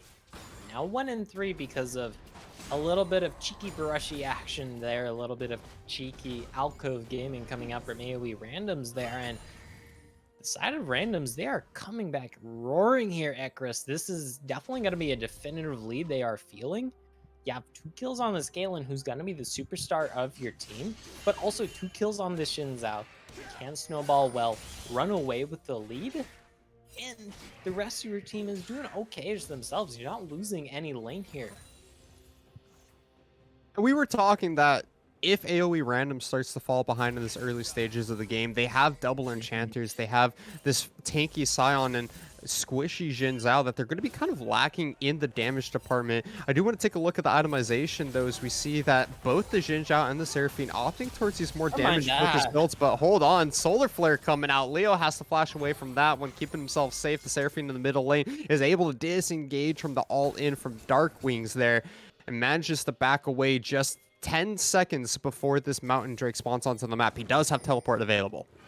Does have teleport, does have the encore. If our producer could take a quick look at the gold here. Never mind that, we already see the purchase coming in. I'm sorry, producer, for leading you on a little late, but I am known for doing that sometimes, as our producer is now going to defiantly flash between gold and items here as a way of saying, hey, screw you, Go Farino. But as the engage is coming out, early, encore comes out. The full engage trying to be forced by the AOE main roster, but Josie is so tanky with these double enchanters. Scion comes in on the backside. The Jin Zhao cannot be taken down, and it is all a wipe here for AOE Randoms. They're able to pick up 3 kills in this fight, and now it is only the double lethality poke here for AOE's main roster. They are not going to be able to continue this fight onto this dragon. It will be secured by the Randoms. And Randoms coming back with such a vengeance. I know I mentioned this in my last point or a few points ago. It's hard to remember with just how much action has been happening this game, but they're coming back with a revenge. Like, this is episode 5. It's not Revenge of the Sith. It's Revenge of the Randos here, as they're gonna grab that dragon. They're gonna grab this first tower as well as all these plates. This Caitlyn, despite the early death, gonna be heavily accelerated. Of course, that is kind of rushing on the fact that it was a 2-for-1 in the bottom lane. Yes, Caitlyn did get 2 assists. However, though, a Caitlyn who falls behind in lane, a Caitlyn who dies in lane early, usually has a little bit of a tricky time coming back. But this Caitlyn is coming back roaring. And I like to see the itemization that's coming in from Short Hop and Josie here. We saw in their series yesterday that really how they played these early stages was going to be through the bottom lane and through their jungler. And when you're facing this poke composition that we've been talking about here from the AOE main roster, going for that Gore Drinker, going for that shield bow is just going to provide that much more that much more sustainability for these 2 carry members on the side of the Randoms. They're not going to be allowing for this Varus and Jace to get down all of that ranged harass, and instead continuing to use the range advantage that Caitlyn has in these early game stages to poke away at these turrets. They already picked up that bot lane turret for all the platings that it was worth, and now they're just setting up camp in this middle lane, using the range, clearing out these wave as quickly as possible, and continuing to whittle away at these platings and get just more gold into the pockets of the Randoms. Yeah, because it was a fairly even game last time around, but we're 13.5 minutes in, Icarus. It is a 5,000 gold lead. I know some casters say it is a cardinal sin to quote gold leads as your sole metric for determining difference, the gap in games, but this is such a massive gap at this point in time, Icarus. Like, it has to be stated. Like, we're talking about, okay, if this Olaf for RBM gets ahead, if it snowballs, how are you going to kill with this AOE random composition? But you can say the same right now for Josie's Xin Zhao. Like, how the hell are you going to kill a Xin Zhao? Backed up by a Lulu, backed up by a Seraphine, as there is the Chains of Corruption coming out from Sketchy Dreams, but that is just more so a please get off me, ooh, sort of ultimate there, as it's really to aggress. Fizzy wasn't able to follow up on that with the Solar Flare either, because Josie coming in, forcing Sketch Dreams and Fizzy to back away there. I do want to really quickly, you know, you mentioned the gold lead here for the side of AOE Randoms, and we could see all of it is in the pockets of this jungler and AD carry here. But I want to point out the first item being packed up here by Sketch Dreams. I'm actually a huge fan of the fact that he decided to go for the Serpent's Fang #1 in the game here. When you're facing the Seraphine Lulu, that is actually a massive pickup. Alongside that shield bow, it means that Sketch Dreams absolutely actually picked the most optimal item here to be able to deal with all the shields here. That's going to be the Lulu ult committed here in order to keep Short Hop safe here. Dark Wings trying to come in on the backside. The Soul Flare goes wide. Josie is so tanky here with the Crescent Guard, but is it going to be enough? Fizzy going deep with the Zenith Blade. We finally have Chimichanga coming in on the side of this fight here, but the Xinjiao is down. The Caitlyn has been picked up as well. It will cost RBM his life, but Dark Wings is still alive. So is Sketch Dreams, and the 2 carries of Randoms are dead here. It is going to mean a 3rd member going down as Leo has his life lost. Only RBM going down for this, and AOE, the main roster that's been behind so far, find a successful team fight in the mid lane at 15.5 minutes. And AOE Randoms there with a little bit of a Papega moment, to say the least, Icarus, because no one was really peeling for this Caitlyn after the initial burst. And we just saw RBM run down that Caitlyn under turret. That Olaf for RBM, more than happy to trade his life for that juicy shutdown on this carry. And we saw Leo kind of just teleport into the entire enemy team as the Seraphine doesn't even have that first item completed. And I mean, even a full build Seraphine, not exactly known for her tanking prowess, to say the least. And that is going to give a massive swing here over to AOE to bring them back into this game a little bit. Sure, the gold lead still definitely in the lead of AOE Randoms. Yes, they do still have these 2 big primary damage dealers ahead in this game, in the Xin Zhao. Is closing a little bit, and we do have about 10 seconds until this next dragon, and I feel like we're gonna see another fight happen here in just a second with all these ultimates that are back up and on the board here, Icarus. Keep in mind, though, for the side of the Randoms, they do not have the Encore or their Unstoppable Onslaught for their 2 big initiators here. They're going to find the inside track onto this dragon, but that is so much grass damage coming out. That's the flash forward. Fizzy trying to go. They're getting on top of the Caitlyn. The Lulu ultimate not going to be enough here as the support finds the AD carry in the middle of this fight. Starting it off, Bars putting in so much work. It is just an absolute stomp here coming in from the AOE main roster. The dragon has not been secured by anyone just yet, but the team fight has been won, and the dragon will be the reward for the main roster. I'm gonna take a page out of Freak's book here, Icarus, and flame one of these teams. AOE Randoms, what the hell was that? You don't have your big ticket ultimates. Your Caitlyn chunked down to have health, and the enemy team here at AOE knows, let us just all jump on this Caitlyn. We can burst this Caitlyn. We can win this fight. Now AOE, they've more or less evened this gold gap.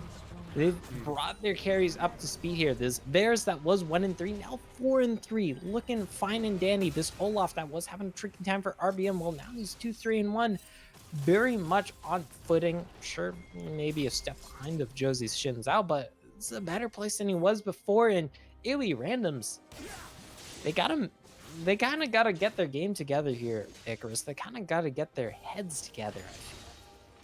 And it just feels like they're not finding the engages like they were in their last series. We've talked about it in game 1 here, that the Randoms, sure, you do have this fairly strong composition, but you're not able to make the engages happen, use those leads in an aggressive manner here. This poke composition coming out from the Jays, from the Vars, is going to be doing so much work. And we go back to that Serpent's Fang that is just chonking out short hop left and right, no matter how many shields and heals you try to throw on this Caitlyn. Might be caught out, actually. He's can't help out right now. Face all, but RBM comes over. That's gonna be the shield. Across the map, there's nothing. Yeah, he has to try and use the ultimate in order to back away here, but he's going to be making the whole drift coming in here for Chimichanga. He's underneath the enemy turrets, but Darkwings is here to tell him, you thought you were out alive? No, no, no, no. You get back into that base and you die like the cannon fodder you are. I don't think Chimichanga is going to make it away here, Goferino. He's got to at least make it hard, because we weren't talking about, yes, the Scion can more or less stack armor this game, and this is a Scion. Let me check with once the Scion responds for Chim, actually, if we could check on the armor value, because I know, well, if he's dead, you can't click on it, see it. Thank you, Spectator Mode, for being such a functioning aspect of the already functioning client. Either way, though, it's just that Frozen Gauntlet. It's just the plated steel caps. It's just the Bramble Vest. But this armor is already adding up. This Scion is not going to be getting any lower armor values from here on out. And we don't see any percentage armor pen coming out aside from the mythic passive of Darkwings, of course. And we'll probably see some Last Whisper items here later on. But that's later on. That's only a band-aid solution to the fact that this Scion... Thank you, Observer. You are very handsome, very talented. I can see the joy assuming the Zoo app. That's how you can tell observers are happy when they zoom in and zoom out because they can't tell stream directly that. They can tell our ears that, but they can't tell the stream that as stream can't get them usually. Either way, though, I already have 150 armor here on the Scion. It's only going to get higher from here on out, especially since it is that singular Earth Dragon, which usually doesn't matter a lot, Icarus. But when you're talking about this enemy lethality based composition that is going to be so physically damage based, in fact, basically entirely physically damage based, even that small boost from a singular Earth Dragon can make a somewhat noticeable difference in these fights. Hell, we see a second item randoms into even more armor already for Josie's Shinzao. And that's really what you need to be seeing for the side of randoms here. I like to see the Onslaught of Shadow being used here as well. Unfortunately, it's not going to find anyone. The change of corruption also going by. The Encore from downtown, though. Finally, we get an ultimate that lands here, engaging for the side of randoms. That's going to mean some immediate pings coming down onto this Baron, despite it only being the support picked up here. But look at this river. It is dark for the side of AOE's battle roster here. Instead, the Baron, baby. Ranged blue trinket coming in here. Baron has been started up here. The Caitlyn is sitting on 2 items, so some decent DPS coming out here, but it might not be enough as that's the shock blast. That's the piercing arrow. This Caitlyn is dropping down low, but the re-engager coming in from Josie. The Crescent Guard trying to buy some time, but they just can't find anything to stick onto the AoE's main roster here. Instead, that's more piercing arrows. That's more poke, and this could be the re-engage. Look at that top up. Ragnarok being used. That's a sniper to the backside, and look at that. 2 members of AOE Randoms are just chunked out. It is only Pocus and Chimichanga left. He gets CC'd up, and 1 more piercing arrow will find its way onto the Scion. It is only the Lulu support that is left alive. Dark Wings is trying to stay alive here, and it will be Faisal that is able to save his life with the flash and shield from over the wall, and Baron going to be the startup for AOE. Man, and it was the pick here for AOE Randoms. They're like, yes, it's a 5 versus 4. Yes, we can force the fight afterwards, but you do take that Baron debuff. You do take a bunch of damage from that Baron. You use a bunch of big ultimates there. Sketch Dreams, Darkwing's more than happy to just throw out their poke from range here. It adds up. We saw how much it chunked this enemy team. Yes, the Shin's out, stacking armor. Yes, the Scion stacking armor. You know who's not stacking armor, Icarus? Seraphine, Caitlyn, Lulu. You blow up the Caitlyn, well, that kind of solves more or less a little over half the problems in these team fights. Let's see what AoE wants to do with this Baron, because now they will be in the driver's seat. They can kind of split apart this protect the Caitlyn comp just a little bit more. Force some shenanigans in side lanes, or if you want to, you can just heavily brute force, because you do get that bonus attack damage from this Baron. You can look to use that to poke. Never mind though, because the Fnatic Death Push. Never mind that. A little bit of caster curse, a little bit of caster over prediction here. Baron buff just going to be heavily charging in on this mid lane for AoE as they just want the objectives. I need to see randoms make a pick onto somebody that's not fizzy here. I need to see them use these engage ultimates of the Encore, of the Onslaught of Shadows aggressively. But we did have Chimichanga on the bottom side of the map, clearing out that wave, shoving it out, while Sketch Dreams on the top side is going to be pressuring that top lane inner turret here. Onslaught of Shadows used aggressively in the mid lane, but it's going to go wide one more time here for Chimichanga, so that's going to be another couple of minutes here before the Scion can engage once more. Now that he is level 13, though, it should mean that's only going to be about a minute and a half cooldown, so we'll have to wait for the AoE randoms to make another play, but they're falling behind on the macro play here as immediately 4 members of AoE rotating towards this top side of the map. They get that inner turret. Nobody is responding from the side of AoE randoms. This is going to be the inhibitor turret going down. Go for Eno. Is there anything that they can do? The engage onto Chimichanga. Wait, that's an engage in the mid lane. Caitlyn is able to pick up a kill onto the Karma there underneath the enemy turret, but you don't have that short hop in order to be there for the team fight. It looks like randoms. Are they going to keep going here? You have no Caitlyn. Why are you stepping forward? It's going to be the Encore trying to buy as much time as possible, but the Seraphine is able to pick off Sketch Streams, but Leo gives his life for it. Now, Dark Wings is still alive. Dark Wings is still here. RBM can still look to go forward, and it's a 1-for-1 at the end of the day. I don't understand. Go for Eno. What? I don't know. What? What did we just witness here? Like, you're color, you tell me.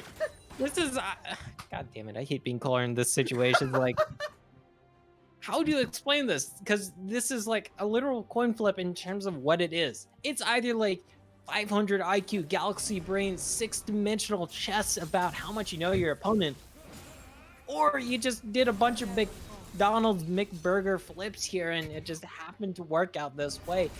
Either way though, at the end of the day, it does technically stall out and more or less extinguish, not distinguish, this Baron push from the side of AoE. Thankfully, they did grab that big inhibitor though, and they do have setup over this dragon, but it's still 2 minutes out. Icarus says this is still a game on a knife's edge to say the least, which is really weird to say because AoE Randoms had that massive 5k gold lead, which we pointed out at 13.5 minutes, and now they're Focused. technically Oh no. Flash away from the Lulu support. I thought I saw his death in my eyes there for a second. Go for Ina, as he's able to keep himself alive.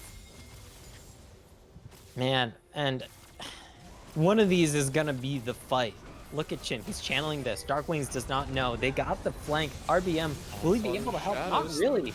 That's wind into lightning. That's going to be the dash forward from Josie. He's able to get the shutdown onto this Jace. That's the current They're going in on this in order to disengage. This is the opportunity, but there is no short hop just quite yet here. Nope. That's going to be the ace in the hole used in order to try and follow up on this fight. But is it going to be AoE that can back away here? They're able to keep themselves safe to make it out of that fight, but it costs Dark Wings his life. Great bush play by Chim. Yeah, like that's just one of those things, although this time I'm leaning much more heavily towards that 500 IQ 6-dimensional chess this time around, because that was extreme patience from Chimp there. And Dark Wings, as this Jace, sure, you are ahead, but you are still very vulnerable to getting CC locked. Yes, you are at 3.5 items, but you don't really have any extra tankiness at all. And it is very easy to just have a bunch of people hop on top of your little hindquarters and burst you. This game still dead even. Like, we expected it to be an even game, an even series here, Icarus. But goddamn, this is like even surpassing our expectations in terms of how goddamn even this is. It's so tense because it feels like at any moment we could have this game suddenly just be over, because AOE Randoms, they had that 5k gold lead early. It is literally dead even on the gold right now, as you were saying, Go for Eno, as this next dragon is spawning in 15 seconds. We're also dead even on these drakes here, 2 apiece. Faisal is going to be able to pick up that bot lane turret. There is that side lane pressure coming in for the AoE main roster. If we take a look at these ward coverage as well, AoE's main roster is going to be having the ward coverage around this dragon pit. The tensions are high. This could be the game that breaks the camel's back here, Go for Eno. Let's see, because even though so much has happened this game, it feels like this singular game has gone on for a literal eternity, a decade, a generation, whatever you want to say a long amount of time. This is just only soul point here for AoE. Soul point for AoE here. As we're going to go ahead, I think our producer is telling us, are we going to a break here? Oh, I don't have to. Okay. We're going to go ahead and take over. I'm going to go ahead and take over here for a second here for Go for Eno, as he's going to be running off to use the restroom. We are going to be taking a look at this game, though. Soul point, as he said here, he's going to... Soul point here is we do have the engage coming in for Chimichanga. They're trying to make something happen in the mid lane. Ultimate coming out. Ace in the hole is not going to be able to find success. Flash forward from Chimichanga. Will not be able to secure the knockup onto Sketchstreams, as he has to back away here. The bar is barely walking away with his life. Now it is going to be the disengage coming in from AOE Randoms, and they will be backing away this entire time, though. Darkwing's on the bottom side of the map. He's going to be able to pick up that bot lane inhibitor turret. The inhibitor is respawning, which means that super minion in the base is going to be going down to the turrets, but it'll be stopping the wave from saving that top lane inhibitor. AoE Randoms has to back away here. They have to try and answer to these minion waves, but the middle lane, still such high tensions around this Baron buff. Is Chimichanga looking to take this fight versus Darkwings? You may be armor stacking, but that is a Serelda's Grudge completed Jace. Darkwings putting out so much damage here versus the Jace. Backing away here able to get so much damage down onto the inhibitor. Actually, the teleport coming out early. That top lane inhibitor will be going down. The Baron started up here by AOE. They got a tempo play coming in for the side of the main roster here, picking up this Baron. Nobody is there to answer, and just like that, Baron secured by AOE's main team. With that, we're going to see this top lane inhibitor going down off the back of that super empowered minion wave there. Last super minion holding off an entire wave, meaning that the rest of that next wave can crash absolutely for free for the side of the main roster. And in return, means that it's going to be the reset coming in for AOE. They can use that top inhibitor to continue to pressure this bottom side, to continue to pressure this mid lane, especially with the Baron that they're able to cheese away here. And I do believe I have Goferino back here. Yes, thankfully we have answered the issue. Either way, though, that top lane inhibitor definitely thrown in the side for AOE Randoms because it let AOE pick up that Baron, like you said here, Icarus. And once again, the Randoms are going to be on the defensive here. Really weird to say because I am once again going to bring it up here, Icarus. There was a 5,000 gold lead here for the Randoms at 13.5 minutes in. Now, they are technically on the back foot. There's the unstoppable onslaught, though. They're looking for an RBM, a little caught out here. They keep trying to force their way onto sketch streams here, but it is going to be RBM that is forced out here. Dark Wings comes in. He blows up the Lulu, but Caitlyn has gotten one in return. Look at how low Short Hop is here. The ace in the hole comes in. Dark Wings is down. It's a double kill for the 80 carry of Randoms here, but are they going to be able to continue this one? Sketch streams. He wants to continue to try and find this poke. He wants to keep this one going, but there is so much healing coming in from Leo. Randoms has to back up. They find the team fight, and that's going to stall them some time in order to continue this game going for the side of Randoms as they can clear out their base. And that is another aspect of this armor stacking metagame right now, because not only is it hard to get through the health bars here of Chimp, of Josie, but with the heals and shields coming in from this Lulu, from the Seraphine Icarus, well, there's definitely a lot more health than just one health bar's worth of Scion and Xin Zhao that you do have to get through. And the Shurelia's grudges here will only go so far.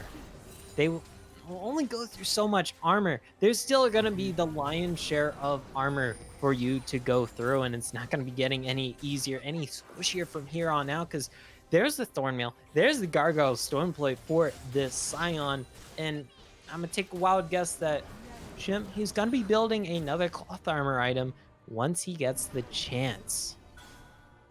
Go for, at this stage in the game, it's 32, almost 33 minutes going into this one. We were kind of questioning, where does the damage from AOE Randoms come in once, this Caitlyn starts to fall behind, or once you start hitting these mid to late game team fights. Mind that, they're going in, baby. Is that as you get into these later stages, it turns into that long range carry. Keep your eyes on the backline member of AOE Randoms here. Pocus is getting chunked out by these constant barrage of arrows and shock blasts. This Lulu does not get a play in this game. The inside track is going over to AOE Randoms. They want to try and potentially pick up this dragon instead of giving it over, but where's going to be the smite? It's going to be secured by Josie. The fight continues here. The encore comes out. Caitlyn has found one. Ninja has found a second. Jace is going to be able to pick up the Scion, but that is only the tank, the top laner in Chim that goes down here. It will mean that it is AOE Randoms that come away with yet another successful stalling late game team fight, and now it is sole point of peace for both of these AOE teams.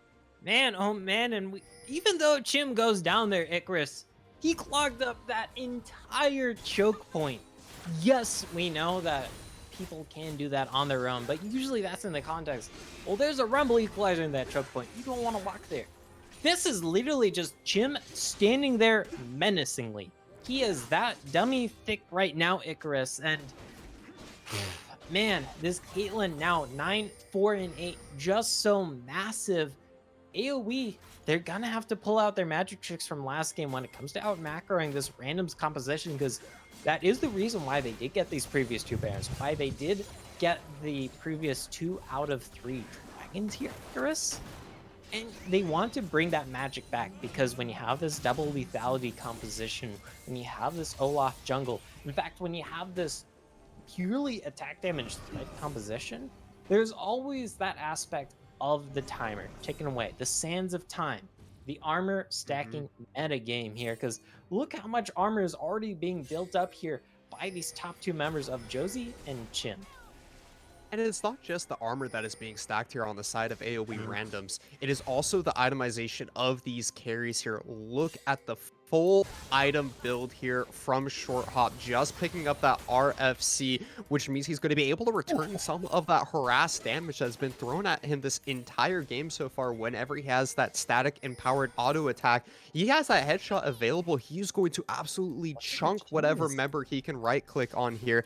Meanwhile, we just finally see that mirror mana being completed here by Sketch Dreams. He just went back to base in order to complete the tier item, which he didn't have available in that last team fight. And it's typically considered a very important part of Poke Forest's build. And that's kind of the downside of him falling so far behind in the early game and having to go for a very early Serpent's Fang and Sorelda's Grudge versus this armor stacking composition that AoE Randoms has for themselves. Now that he has it available, we can expect to see a Mhm. little bit more damage hitting that backline here. Pocus and Leo have to be so very careful because they have been facing a majority of the brunt of this damage to the harass composition that AoE has here. So when we're looking at this next Baron that is now just spawned onto the map, you have to keep your backline members safe if you are AoE randoms from this harass.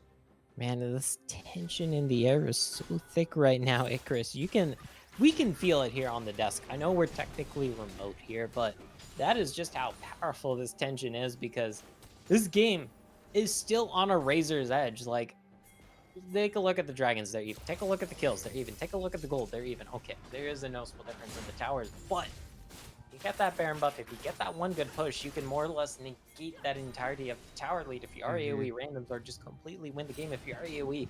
AoE are starting up this Baron, looking for their third of the game. Keep in mind that with these double lethality main carries in the lanes, it does slightly hinder their Baron taking capability, since you don't have any attack speed on that Varus, you don't have any crit on that Varus, which usually helps them with the pure one-on-one DPS with these objectives compared to that Poke Fairs. Never mind, because Darklings might just be caught out here with this Scion from Jim.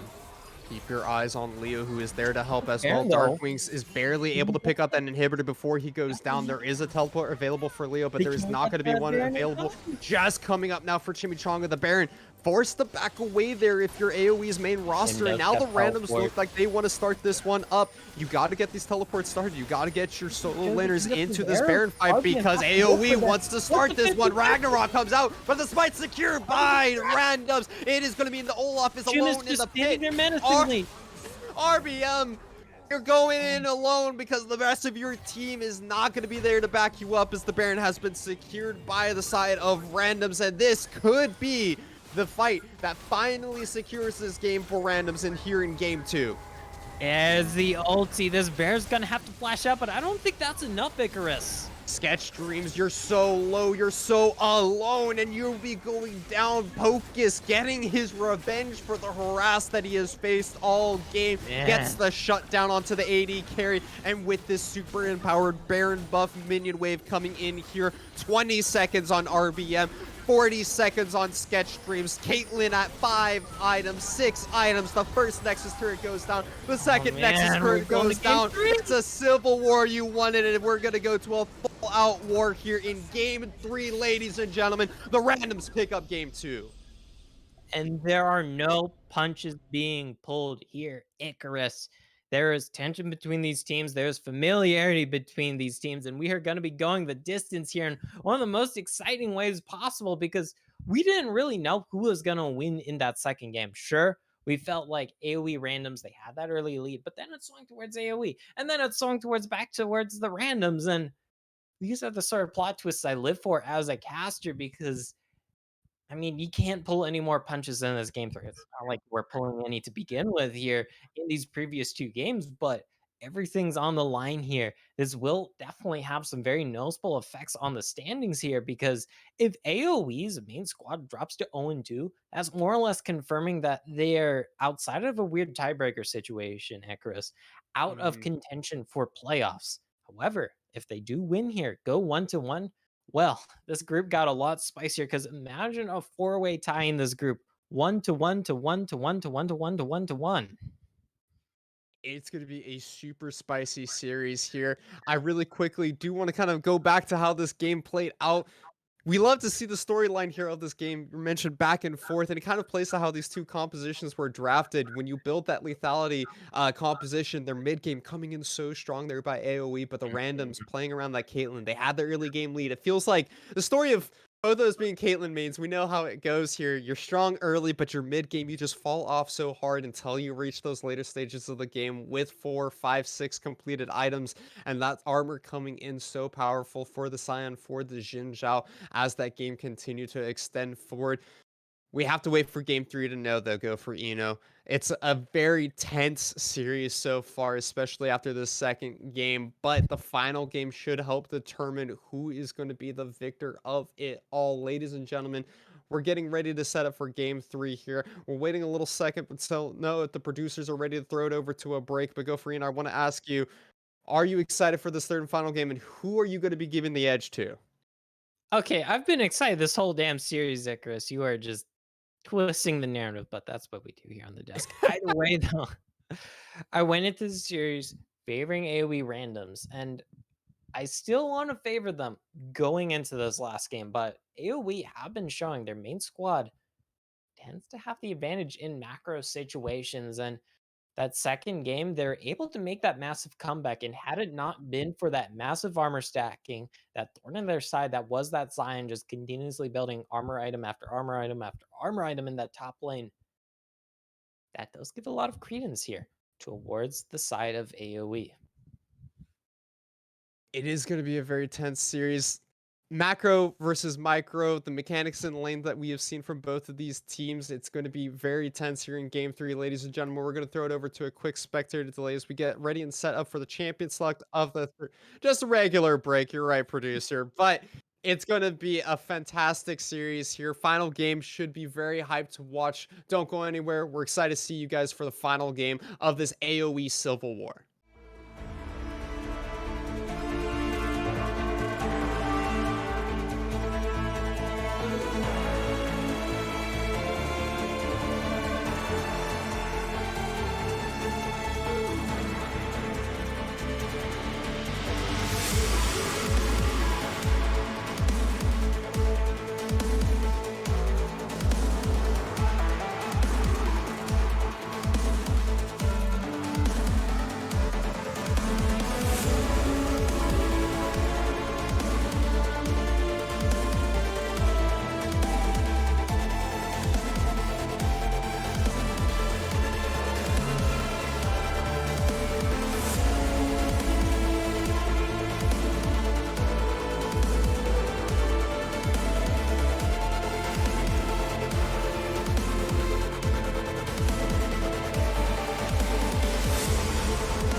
back, ladies and gentlemen, as we're getting set up and ready for game 3 here in the AOE Civil War. It has been a very tense series so far as we're heading into this final game of the best of 3 here. Means that we do have a 1-1 scoreline so far, but we quickly want to go over some of the other series that we have going on tonight, because we do have some very interesting storylines and some other very hype matchups going on tonight. Go for Yeah, and fact, speaking of hype matchups, I mean, the mainstream on Academy, that is Mhm. also going the distance towards 3 games here, which is not really expected. Sure, I think we all kind of expected EG Prodigies would put up a fight, would at least make it a 2-0 that Resolve had to earn. But the Mhm. fact that EGP were able to fight back, bring that series all the way towards the distance as well, kind of makes me sad and a little sense that we're stuck here not watching it. But at the same time, this is also a hell of a series. But for a quick rundown of how some of the other series are going, some of them have already been decided. Supernova did 2-0 Dig Mig. We did see Mhm. Wildcard Red 2-0 100X, as well as Sorry. Zeus Gaming 2-0 Glaive, as well as C9 2-0 Dare. I mean, on the other side, we do still have Wildcard Black in a one-on-one versus the 1-1 series versus Maryville University. So we have a third series that is going to be going the distance here. Go for as we're getting set up and ready to go into this final game. Game 3 here should be a very interesting game, because it is going to determine which one of these teams is walking away with that sister rivalry and the bragging rights. But more importantly, for the main roster of AOE here, this might be the game that they need to win in order to keep their playoff hopes and dreams alive. Yes, because AoE's main roster, they lost to Digmig yesterday, which was quite the upset to say the least. It wasn't the biggest upset yesterday, but it does put them on the back foot here. If you drop 0-2, it's gonna be some weird rulebook tiebreaker situation for you to advance to those playoffs. And if you're AoE who wanted to come in on fire into this season here, Icarus, you don't want to be getting into playoffs of this second tier 2 off of just rule clause regarding tiebreakers. But we've already finished the the first round of bans here. A lot of familiar faces on the board. Both the big enchanters are still available. We saw how potent they can be in these previous 2 games. However, though, randoms are going to once again be able to rock that Shin Zhao. AoE, they're going to respond here with the Olaf once again, which did kind of work out decently well for RBM, but we did have some qualms with the rather heavy focus on attack damage in all the other carry positions. We kept mentioning it throughout the last game of this series here. The armor stacking win condition for AoE randoms when you lock in this Olaf jungle alongside that Jason Varus. The Varus isn't going to be available for this game of the series, and AoE's main roster will be opting to pick up the Lulu this time around instead of the Karma that they have prioritized in the last 2 games here, which means that Karma will be up and available for Josie's Jin Zhao in order to get that Enchanter Mage in the mid or top side of the map. Caitlyn Are we going to being see the the hovered Caitlyn again? one more time. I'm hoping to see it. It looks pretty good in the last game. I'm not going to lie. Yeah, especially with the Varus also being taken off the board, but really, Caitlyn as the prio, as the first pick AD carry here in this game.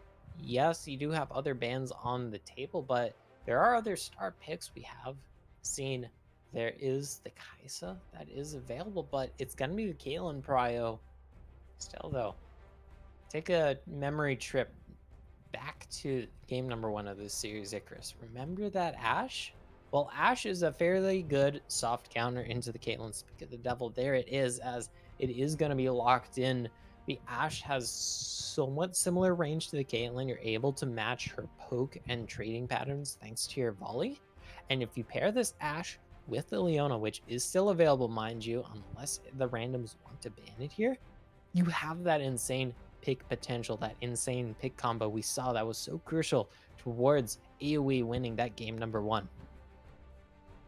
It is going to the Seraphine does not get picked up by AOE Randoms here, so that will be taken off of the board here in the second round of bans. Akali looking to be taken away here as well. I would like to see that Leona potentially banned away by AOE Randoms, as you were mentioning. Go for Eno pairs so well with this Ashe AD carry, the double lockdown, the CC train that really prevents anyone, whoever's getting locked down on the side of AOE Randoms, from continuing to play the game with just how long that CC can last here. But this game's looking like kind of an accumulation of games 1 and game 2, what these teams found success on, what these teams have been using to take away their wins in the series so far, kind of all coming together here in this final game of this series, as Wukong is the final ban away from the main roster here. Nautilus being hovered by the randoms, something they don't want to give over to Pocus, or at least something that they don't want to give over to AoE, when they could be saving that final pick for themselves for the sports position. It does mean, though, that the Leona would be available, and if you do ban the Leona, then the Nautilus is available, which still pairs fine with the Ashe. It's not like the Leona, who has that longer range ultimate, to match the very long range of that Ashe ultimate usually. However, though, if AoE want to lock in this Leona, I feel like they do want to do it now here, in case it gets taken away from them. Do want to do another throwback, though, because there is the Morgana still available, and I mean, Morgana, Black Shield, when there happens to be an Ashe Enchanted Crystal Arrow and Rel engage here, does tend to do very well. It gives you that insane range advantage against Ashe plus melee support. Never mind that. It looks like it might be the Thresh here for that extra safety and the potential Rel engage. Well, anti that counter engage. No, not counter engage. That makes it sound like you're counter engaging, but you're The countering the disengage. rel engage. Yeah, Yeah. and that's kind of Thresh is also known as a very common counter into the Rel and into the Leona. We haven't seen a whole lot of Morgana support recently with the whole jungle expedition that we did see her go on for a few patches there before getting Mm. nerfed back to almost same base jungle clear speed that it once was at, and just hasn't Okay. been picked up since then. The Azir hovered for a moment here, switching between the Scion. I Mm. do like the idea of this Azir being locked in here for Leo, and it will be the final pickup for the randoms here, going back to the kind of compositions they were running yesterday versus Supernova here, with that scaling mid lane carry pick here. This is going to be the first game of the series, Scofarino, that I think that we finally see a traditional mid laner that's going to be providing a lot of that magic damage here for either one of these compositions. Yeah, it's kind of weird to say, but that is kind of the state of the game in seasonal. Okay, Zids. Okay. I thought this would be more of a resolve pick because of APA in that mid lane. However, though, AoE with that instant response Ziggs, that means you're able to outrange that Azir, and you should have priority over that Azir. Even if Ziggs is out of a side lane, well, that Mega Inferno Bomb, you can get it to a low enough cooldown. And most importantly, one of the last round of buffs buffed the missile speed of that Mega Inferno Bomb, which makes it that much easier for the Ziggs to drop that in a side lane, clear a wave, clear maybe even 2 waves if you try and stack those up. AoE, definitely bringing out some new patch spice here with the Ziggs pick, right as we're talking about how Azir showing himself for the first time in the series. Well, now we got a Ziggs to talk about. I'm actually a huge fan of this Ziggs pickup for the side of AoE's title roster here. I think it's just so insanely strong because you talk about how easily it is for the Ziggs to clear out waves, but really a lot of his power comes in from burst potential as well, and as well as his ability to take these turrets down so rapidly on the side of AoE. We've seen in the last game of the series, even in the first game as well, that it's really the main roster that goes for these turrets that is able to make some of these early to mid game macro plays. And when you include that satchel charge in there for the hands of Darkwing, it means he's going to be able to blow up these turrets just that much faster, that they're going to be able to push these neutral objectives and get that extra golden in their pocket just a little bit quicker. And that could accelerate these games in a position where you want RBM to be running forward. You want to really pick up the speed and not allow for this Azir and Caitlyn to hit those 4 or 5 item power spikes that they like to hit in these later stages of the game. Yeah, because the Ashe Ziggs, if you land that enchanted crystal arrow onto the Caitlyn, onto the Azir, it makes it easy for Ziggs, who has that natural long range, with that bouncing bomb, with the Mega Inferno bomb to really burst out one of these carries. But then also, like you said, it allows this Olaf or RBM to just charge in, get on top of one of these carries before the Karma can give him the move speed, before the Thresh can throw out the Lantern, bring him to even further away from you here, Icarus. There's no punches being pulled to an even higher degree in this last game, which is hard to believe considering just how this series has gone so far. I'm always excited to see these mix-ups in the draft, especially coming into game 3 here. It always adds that little bit of extra spice, especially when we look at that last game, missing out on these mages, missing out on that magic damage, having the Azir and the Ziggs coming in really does make this game that much more interesting because you're not going to be able to just rely on that armor stacking options that Mhm. AOE Randoms did in the last game. Instead, we are going to see a more macro based game. We are going to see a little bit more of just clean, even team fights where you have to optimize for the correct targets. You have to optimize for just playing the team fights better rather than looking towards itemization to be the key and sole defining factor of how some of these team fights will go. Yeah, that kind of speaks to last game. The whole draft issue that was kind of coming out from AoE. Of course, this time around they have diversified their damage sources here, and also it kind of speaks to their strength here because with Ashe with Ziggs, their relative long range. If you have strong macro game, I mean, having those insanely long range ultimates like the Global Ash Enchanted Crystal Arrow to engage from wherever, or the nearly semi global Ziggs Mega Inferno Bomb to Mhm. just get you free lane prio in whatever side lane you want here on, I mean, what is honestly going to become eventually very low risk. It lets AoE play to their strengths that we have been seeing throughout this series of just kind of out macroing the randoms.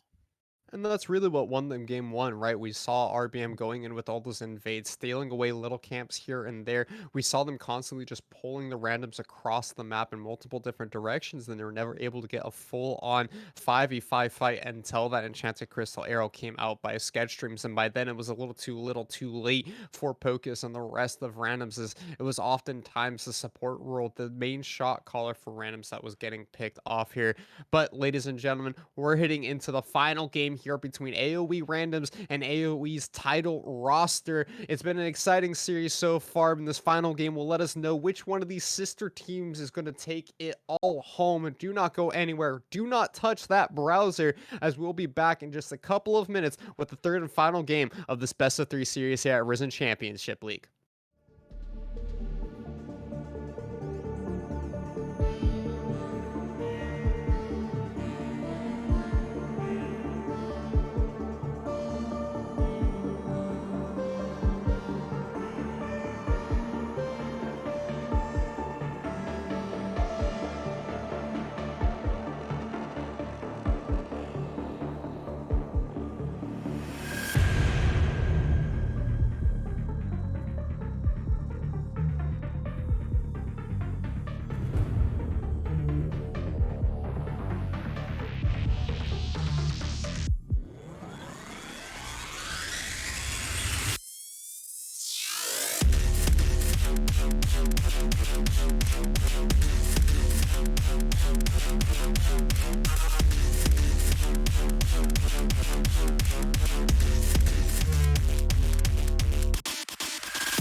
Let's Welcome go. back, ladies and gentlemen. Let's go. It's the final game here between AOE Randoms and AOE. They've stuck to the same sides this entire series. Go for Enos. We set up for this 5-point start one more time, and this is going to be the most exciting game of the night here as we determine which one of these sister teams is going to have the bragging rights. It was AOE Randoms that were able to take away the 3-1 and Challengers Uprising, but we're going to have to see here today who's going to be the successors in the Risen Championship Series. Watch you, Caster Kirsten, and this be the most one-sided match we've seen all night long.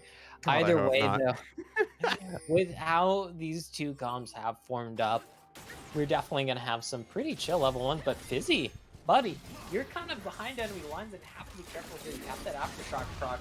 But Oh no, he's dropping out so low. You cast a curse in it yourself, go for you said it's gonna be casual level 1s, and it's Josie that finds the level 1 first blood here. Fizzy up behind the enemy lines without anyone to support him. He goes down. So that's a certified bruh moment. Like, Fizzy Why? still has flash. He could have Why been didn't out. he just W out of there and then flash out of there? I don't know, Gopher, These are questions that only ask more questions. There are no answers. Definitely a hype way to start this game, even though I do sound kind of down about it, even though I'm kind of sounding like Freak with how I'm flaming these teams. Look at Josie, though. He might just be looking for a level 2 gank here. This is a level 1 Ashe who is not really known for insane mobility. This is a great bait, baby. Oh my god, great bait, mate, as he goes for it. That's going to be the dash, and the second kill picked up by Josie. It will be return kill by Fizzy support here, but this Rel, you don't have the Ferromancy. There it comes in, but still the flash available, and it still doesn't get used. Oh, Josie, you don't have to do him dirty like that, though. Right now, Shin's out. Not even 3 minutes in. I just want to say that. That is scary. He gets the back here. He gets the early Ionian boots, which is definitely curious to me. I thought he would want to go for either the Merc Treads or the Plated Steel Caps this game, since he is the Soul Diver. However, though, with how hard he is snowballing, having access to more of those dashes in, having access to more visibilities to just outtrade the opponent, I can see the value in that. And RBM won't really be able to respond to this because Josie and RBM both started towards their bottom side of the jungle. RBM just going to path towards top side, can't really sprint towards that top side with when that play happened, and the fact with the early tier 2 boots for this Xin Zhao, meaning he's going to be able to get back lickety split Icarus. I mean, RBM, he's trying, but he's only going to get these Raptors, which is definitely a nice little consolation prize, but it's not going to make up for that big 2-for-1 in the bot lane.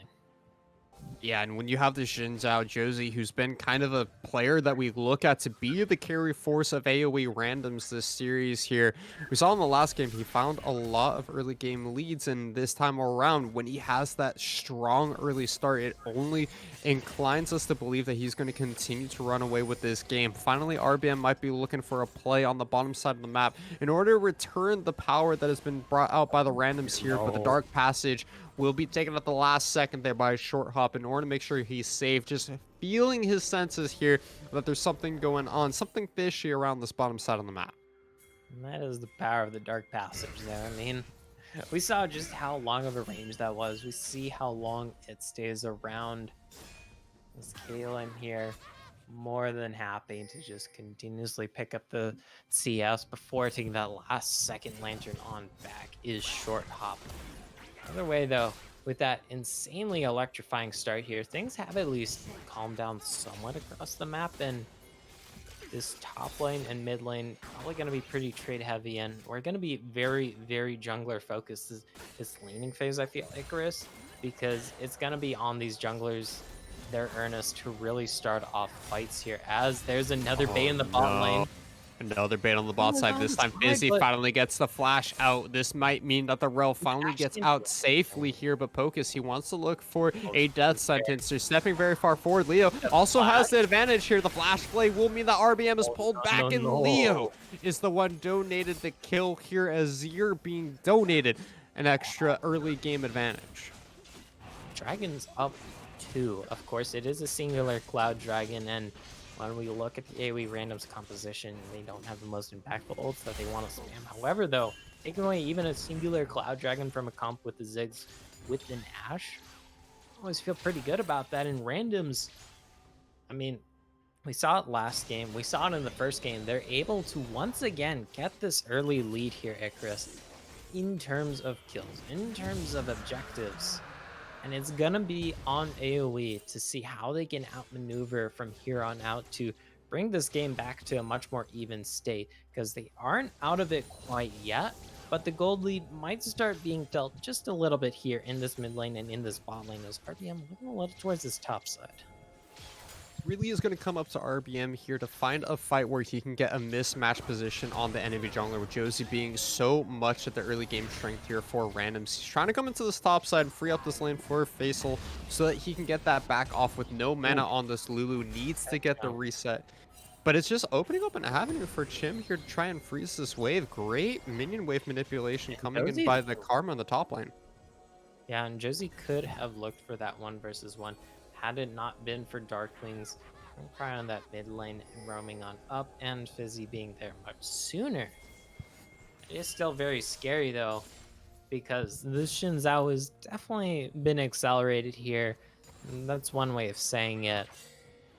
Still curious about Darklings though, this Ziggs question, because we already saw that Prio just playing in there in that one little roam up, which had that one small effect, and that might have some big effects here, Icarus, when we're talking about some later fights. Maybe around this next dragon, maybe around a Rift Herald here in the next minute or so.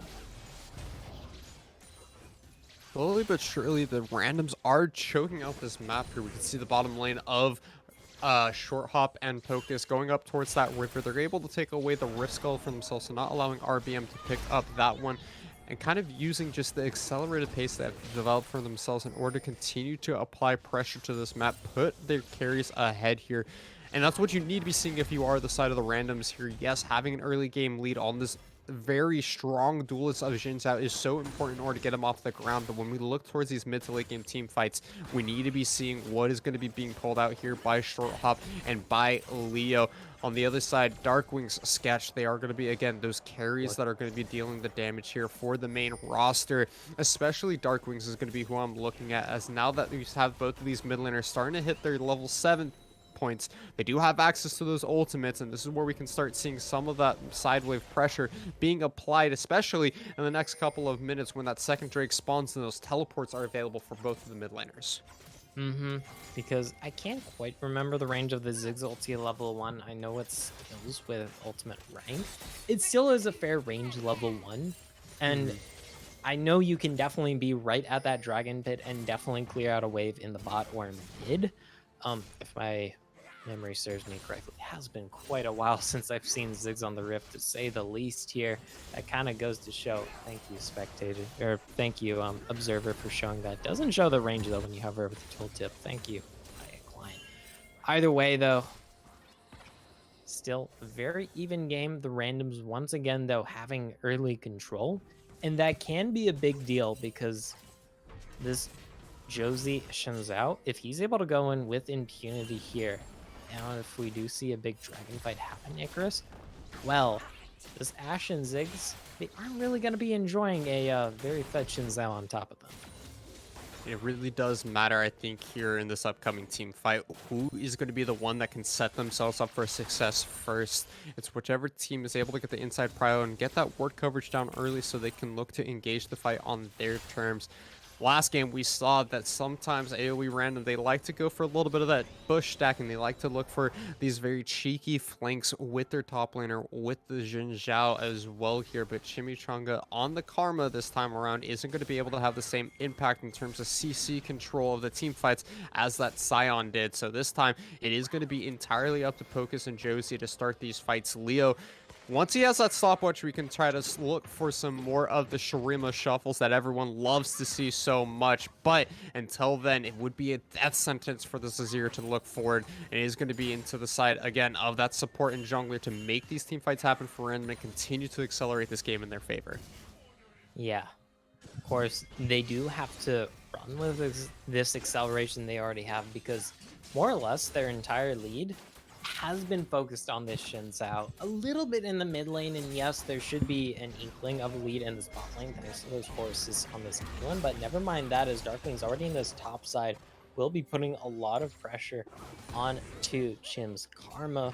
Not a ton of kill pressure since this Zig's still trying to ramp on up, wants that mythic, wants to finish this tier item to be able to spam all of his ranged wave clear abilities with not really any thought in the world. This Ziggs showing top though, it does mean the dragon is started up here by the randoms. There's a teleport for the Ziggs, but I don't think we're going to be seeing too much of a contest, Icarus, with just the prio in the bot and mid. I like to see this being given up by the title roster here, making sure that they're not giving over any more kills that they have to when you're behind in the early stages of the game, especially versus this Jin Zhao that is such a strong duelist that we keep coming back to go for. You don't need to contest that second Drake. It's not like AOE randoms are on soul point just yet, or that it's going to mean doom and gloom if they give over a singular mountain dragon. However, with the Ocean Soul being the dragon of this game, it does start to bring up some questions about what AOE's main roster is going to do once that soul point does come into play here. Because with an Azir and Caitlyn, that is a lot of backline damage, and it's going to be so difficult to get through a Karma-empowered Jin Zhao as well. Sustain and teamfight and sieging potential would be the name of the game here for AOE Randoms as they drop this Rift Herald in the mid lane. They're looking to bring down this bot in this mid lane outer turret, and that will be first break. And I love that rotation from AOE Random's bot lane there. Yes, we saw that Mega Inferno Bomb come out from Darkwings, but since he's still a little bit in that stacking phase, still stacking up that tier of the Goddess, has not finished the Sork boots here, or that extra penetration to really shred through these minions, has not finished his mythic here to get that extra chunk on the minions. We saw that it wasn't quite enough there, especially with the fact that that tower was already taken low. There was that Rift Herald summoned already, and I mean, no matter how fed you are as Ziggs before 20 minutes, your ulti's not going to be absolutely destroying an enemy Rift Herald, and Ziggs comps kind of hate it when you take the first tower against them. Of course, there is a Caitlyn on the enemy comp, and you can say the same for her. It does make this game very difficult for AOE as we continue to head towards this middle stages of the game. 2,500 gold in the lead for the side of AOE Randoms. They're doing a great job of accelerating this game forward and making sure that they're staying on top of all the objectives. And as we look towards the playoffs, this is the second game in the 3 series that the 2 AOE squads will have to play in order to hit playoffs in Risen Championship League here.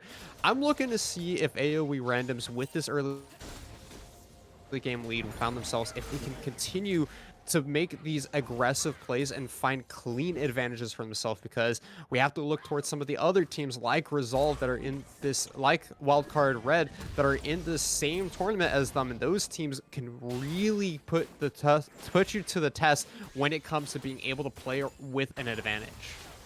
Yeah, because keep in mind, in the previous 2 games, both times AOE Randoms were able to generate this early game advantage, but both times AOE were able to fire back with those stronger macro plays.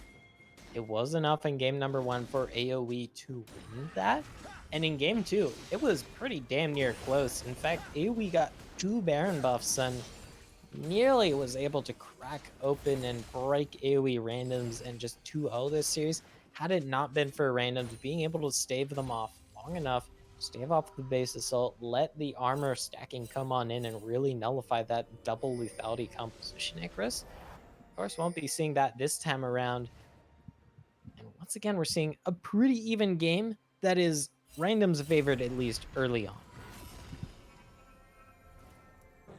With a minute 30 on the next dragon of the game here, this is typically where you start to see the side of AOE, where any team set up in this position feel like they are forced to take a fight here. The third Drake that will be putting the randoms on soul point isn't the best dragon to be getting over in the game, because then you have to spend the rest of this game fearing when the next dragon is going to be spawning, afraid of that Ocean Soul coming in.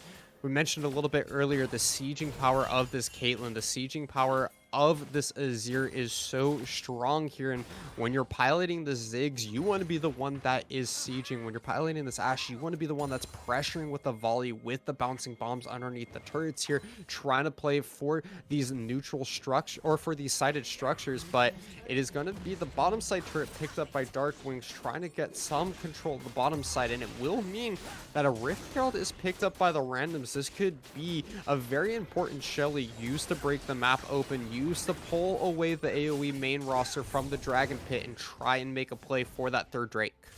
Yeah.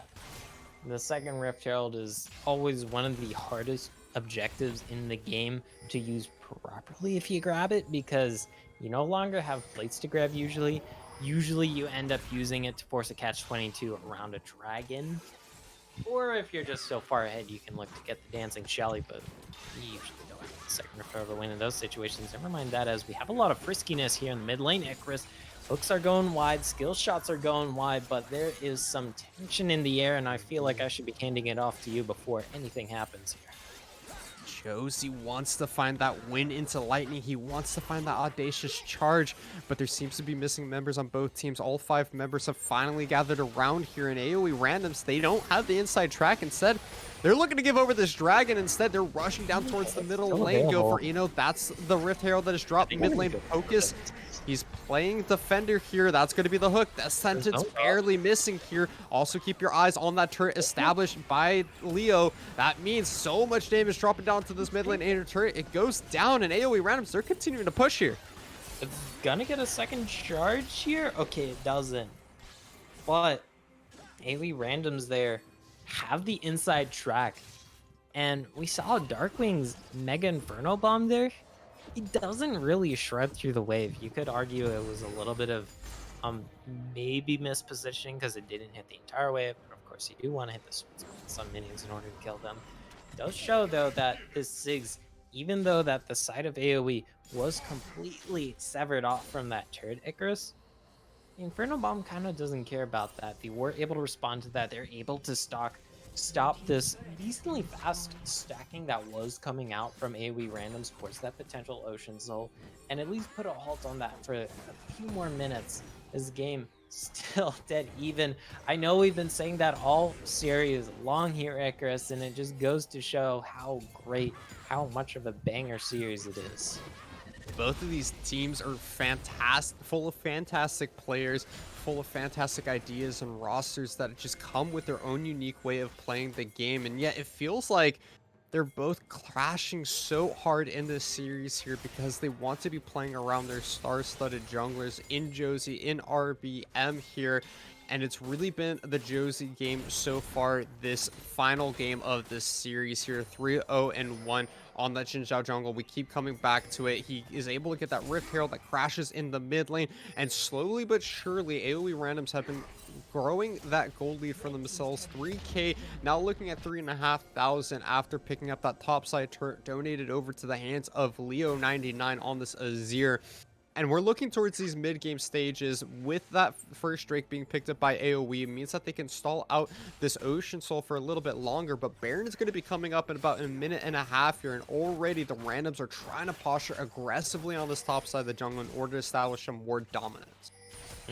Although, we are starting to get towards that point, because interestingly enough, we bring up this 3-0-1 Xin Zhao, but we haven't really seen any kills here since that first gank of the game. Jim might be in a little bit of danger here. It is just Darkwings, who might be a little severed off himself. We have to look for the hook. We have to look for the lantern here, as it's in the hole, actually. Oh, mama.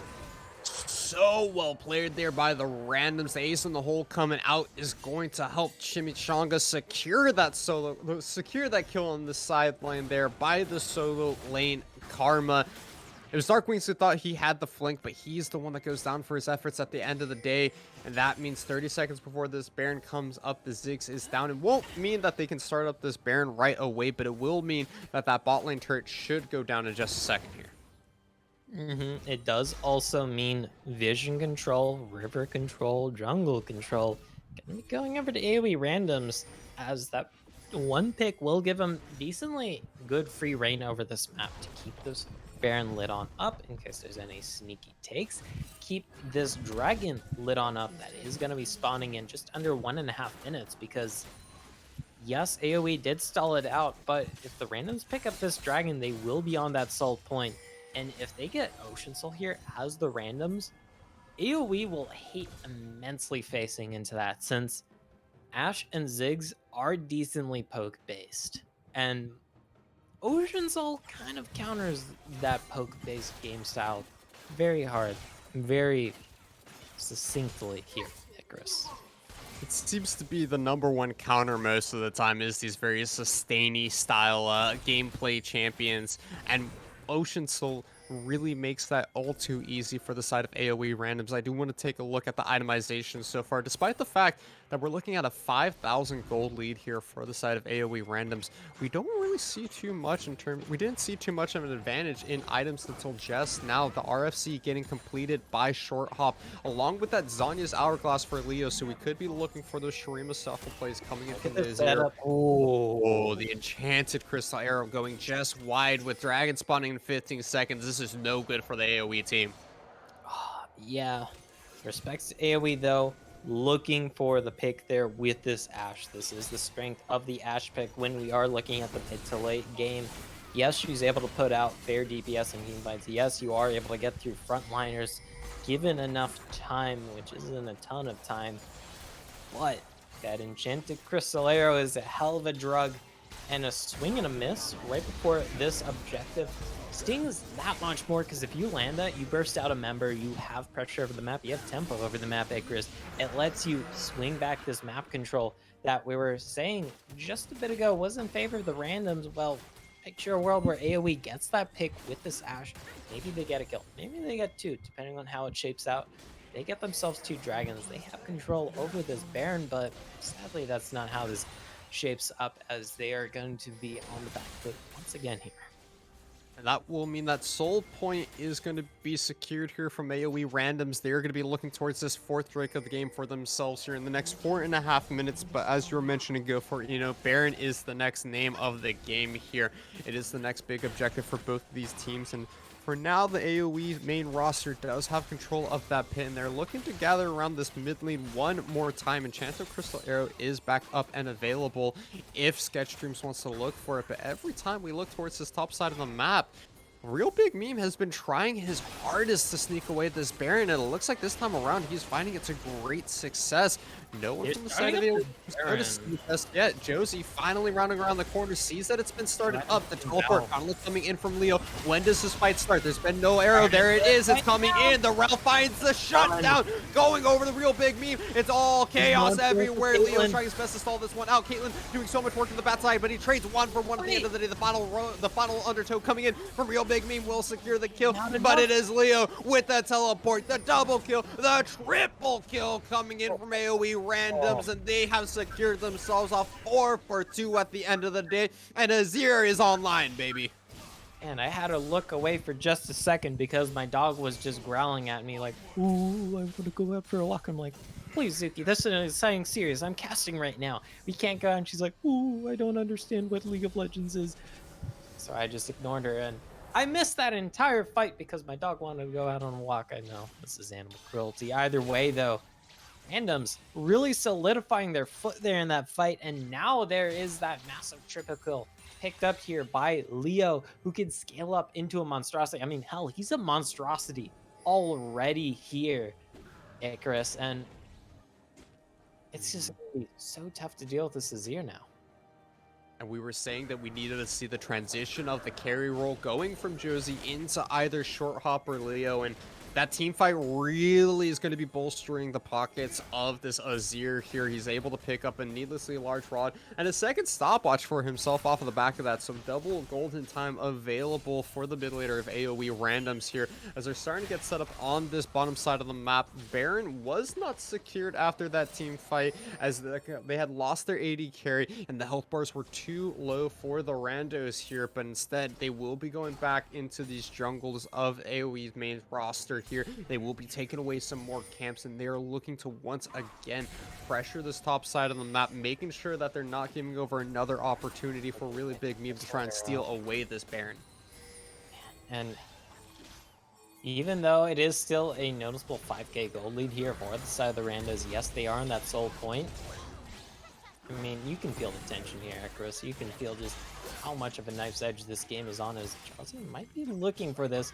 Would be a rough sell there for me with Leo not quite in the area just yet.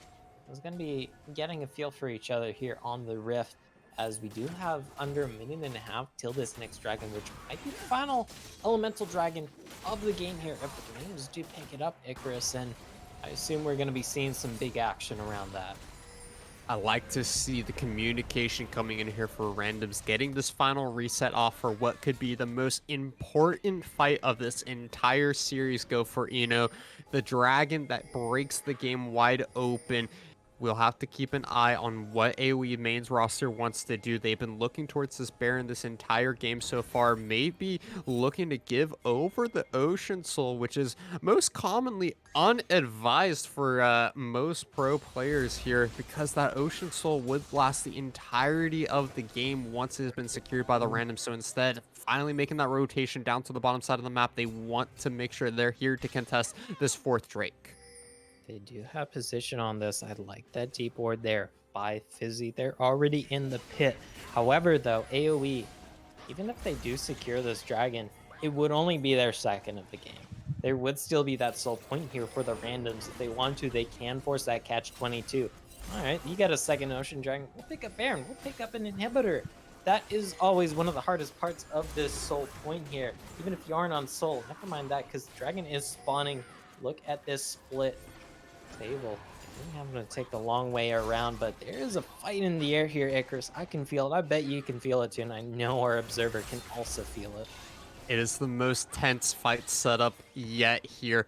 Josie trying to position aggressively around this pit. One auto attack will start up this dragon. It's going to go towards the side of AOE, so they've been seen out in this dragon bush despite there being a peek for it there. That's the engage. Josie goes forward. The Crescent Guard comes out. It's been secured by the side of AOE's main roster. Ziggs finds the first kill. The Mega Death Rocket. The Caitlyn is down, and Josie is deep, but he has nobody to back him up. He's able to trade 1 for 1 at the end of the day, but it's only the support that goes down. There's Leo, though. He goes in. He gets the shuffle. He's safe.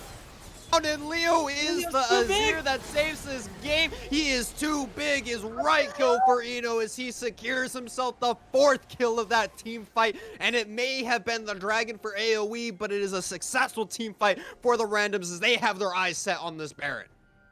I thought it was all over when Short Hop fell down, but it's the double carry threat. This Azir, who's massive, has been massive, coming in clutch. Darkwings is gonna have to do the hero play here. This is the range advantage of that Ziggs. More than happy to throw out those abilities from range, but man, 5-0 and 4 as this is here, able to pull out the hero plays. Leo 99 showing up huge here, because I remember the AOE casters in our chat were talking before the game.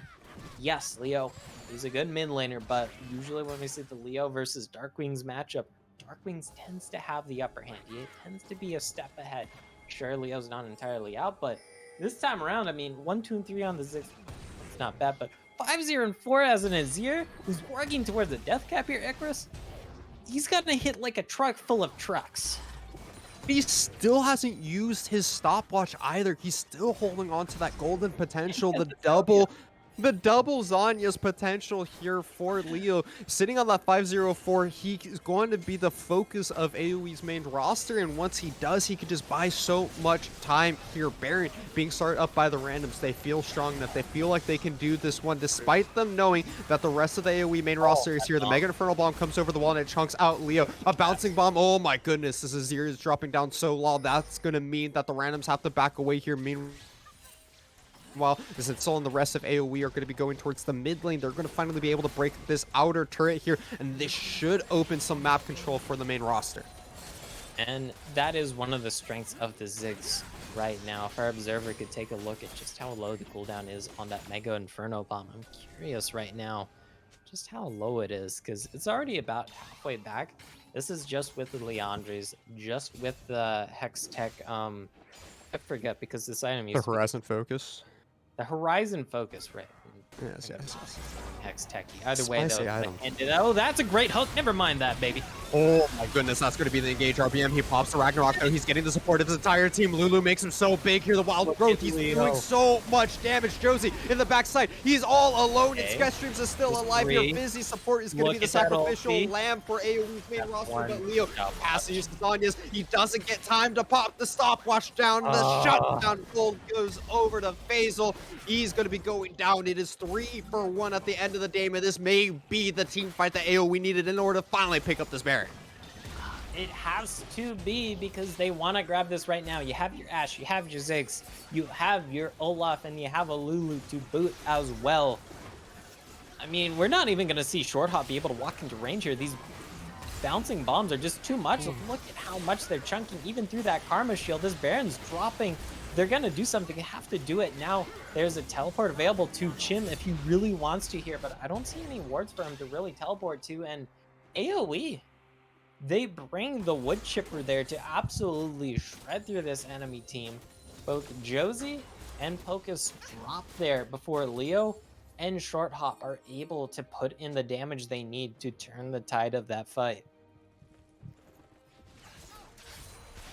Tensions. We keep coming back to it. The back and forth, the evenness of these games here. AOE, they find a couple of successful team fights. They're able to stop the soul stacking. They still have to fear this next dragon spawning in 45 seconds here. They may have found themselves out of the deep waters here so far, but they are not completely out of this. They're not completely in the safe zone just quite yet here. 35 seconds on this ocean dragon. It is still soul point for the randoms. They can still secure this final Drake that they need in order to have that regeneration power, but Dark Wings has finally come online. He's completed the Saris Embrace. There is so much going on for AOE here with this Baron buff that they also are being able to get control of this middle lane here.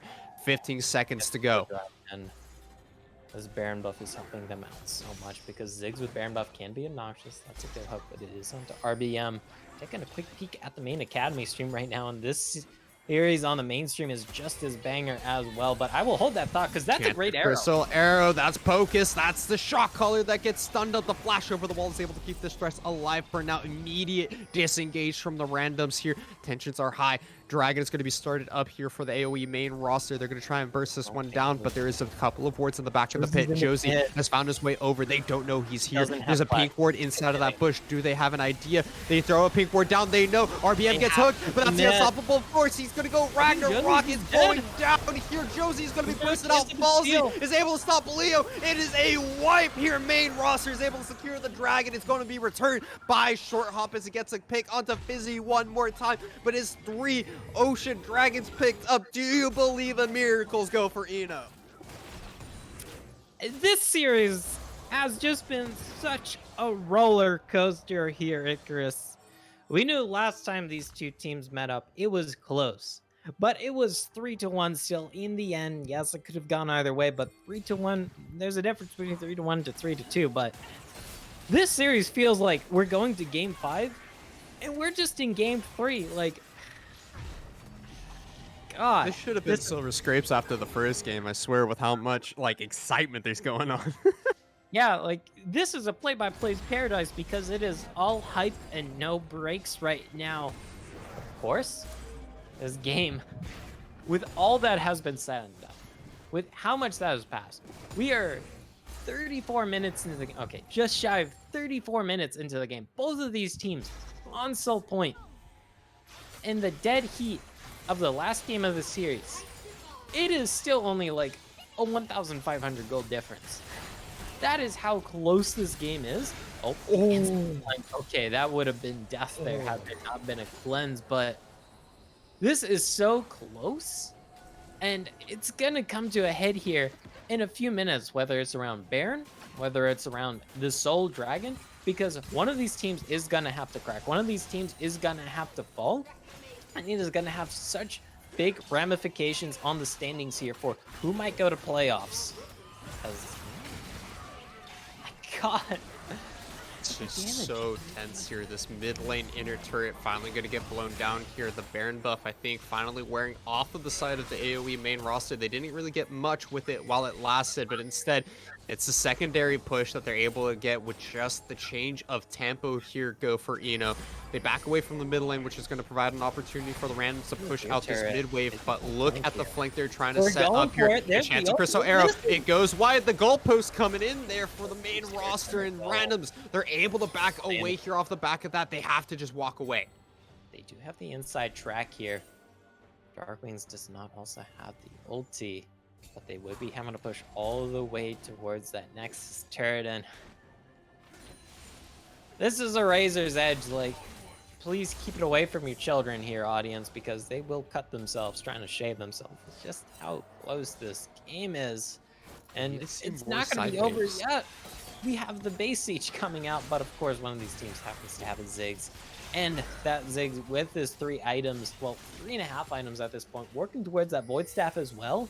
We've seen just how much damage that Mega Inferno Bomb and maybe a stray Q can do towards this Caitlyn. Already pops that lifeline shield from this shield bow, as there's the Another ulti, there's chance the of Crystal cleanse. Arrow. Josie gets CC'd up. Busy in the That's backline. Karma That's a down. shutdown. Solo Karma is taken down at the very That's start of this fight. The Caitlyn is dead. Caitlyn Leo, gets are it. you going to be able to do enough? No. The Azir is short to follow, and it is going to be a Domination. clean fight coming in from the AOE's main roster. Josie is left with no team to support him. Focus. You can flash away, but the satchel charge throws you back in, and you have to just back off as much as you can here. But this might be the game here for AOE's main roster.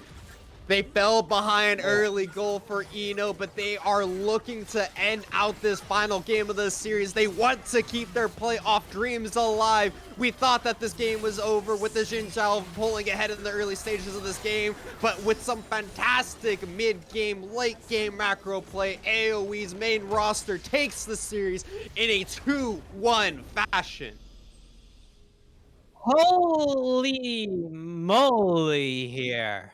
Like, I'm taking a look at the standings.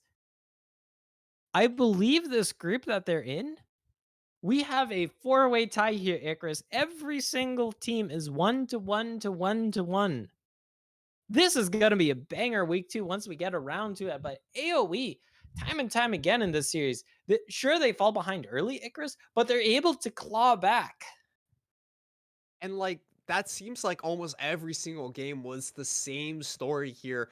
The early game leads for AOE randoms, but then the main roster picks up the mid game, and it was really shows what AOE's main roster can do in terms of macro play. We constantly saw a really big meme and the rest of the AOE's main roster pressuring these objectives, making sure that they're just pulling the randoms around the map. We saw several Barons being started up, and some of them questionable, but some of them really taking advantages for the main roster as they're able to force the randoms to back off of whatever they're normally doing. And just felt like, yes, you have the early game lead, you have the gold advantage, but as you were saying earlier, the gold advantage is not the main contributing factor to what allows these teams to win. It is tempo, it is objective control, and it's how they're able to play the map at the end of the day, because it is area of effects title roster that is constantly the one that is making the calls and making the plays.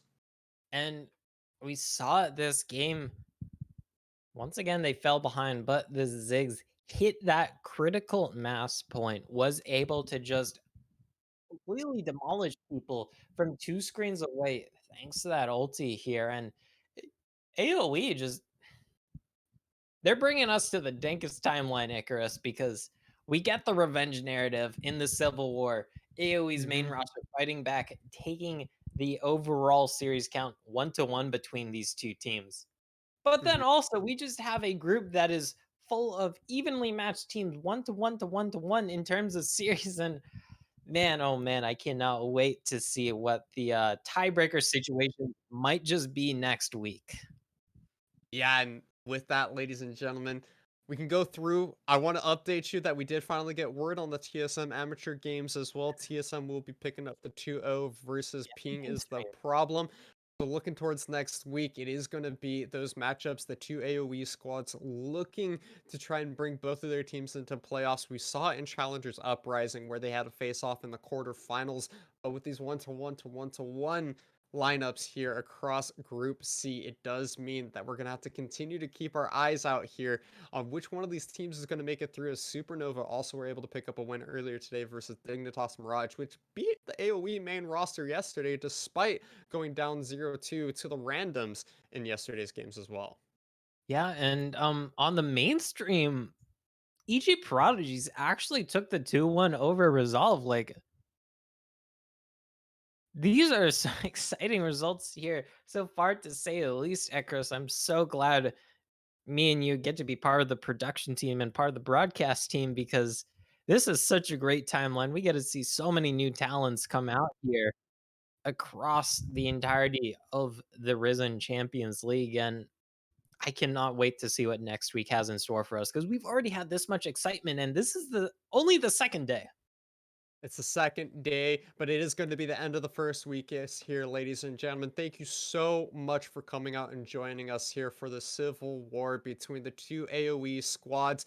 The main roster is able to pick up the win today and keep their playoff dreams alive, but do make sure to tune in next week as AOE Randoms are going to be facing up against Dignitas Mirage in what was a series that was lost by the main roster. And on Vice side, AOE's main squad is going to be trying to keep their playoffs hopes alive versus Supernova. Are they both going to make it, or neither team's going to make it? You'll have to tune in on Monday the 28th next week. But again, for us here at Risen, for everyone that has been here to support us through, my name is Icarus. I was joined by GoForino and our production man, the man behind the scenes in First Night of Need. Thank you so much for tuning in, and we look forward to seeing you guys next week.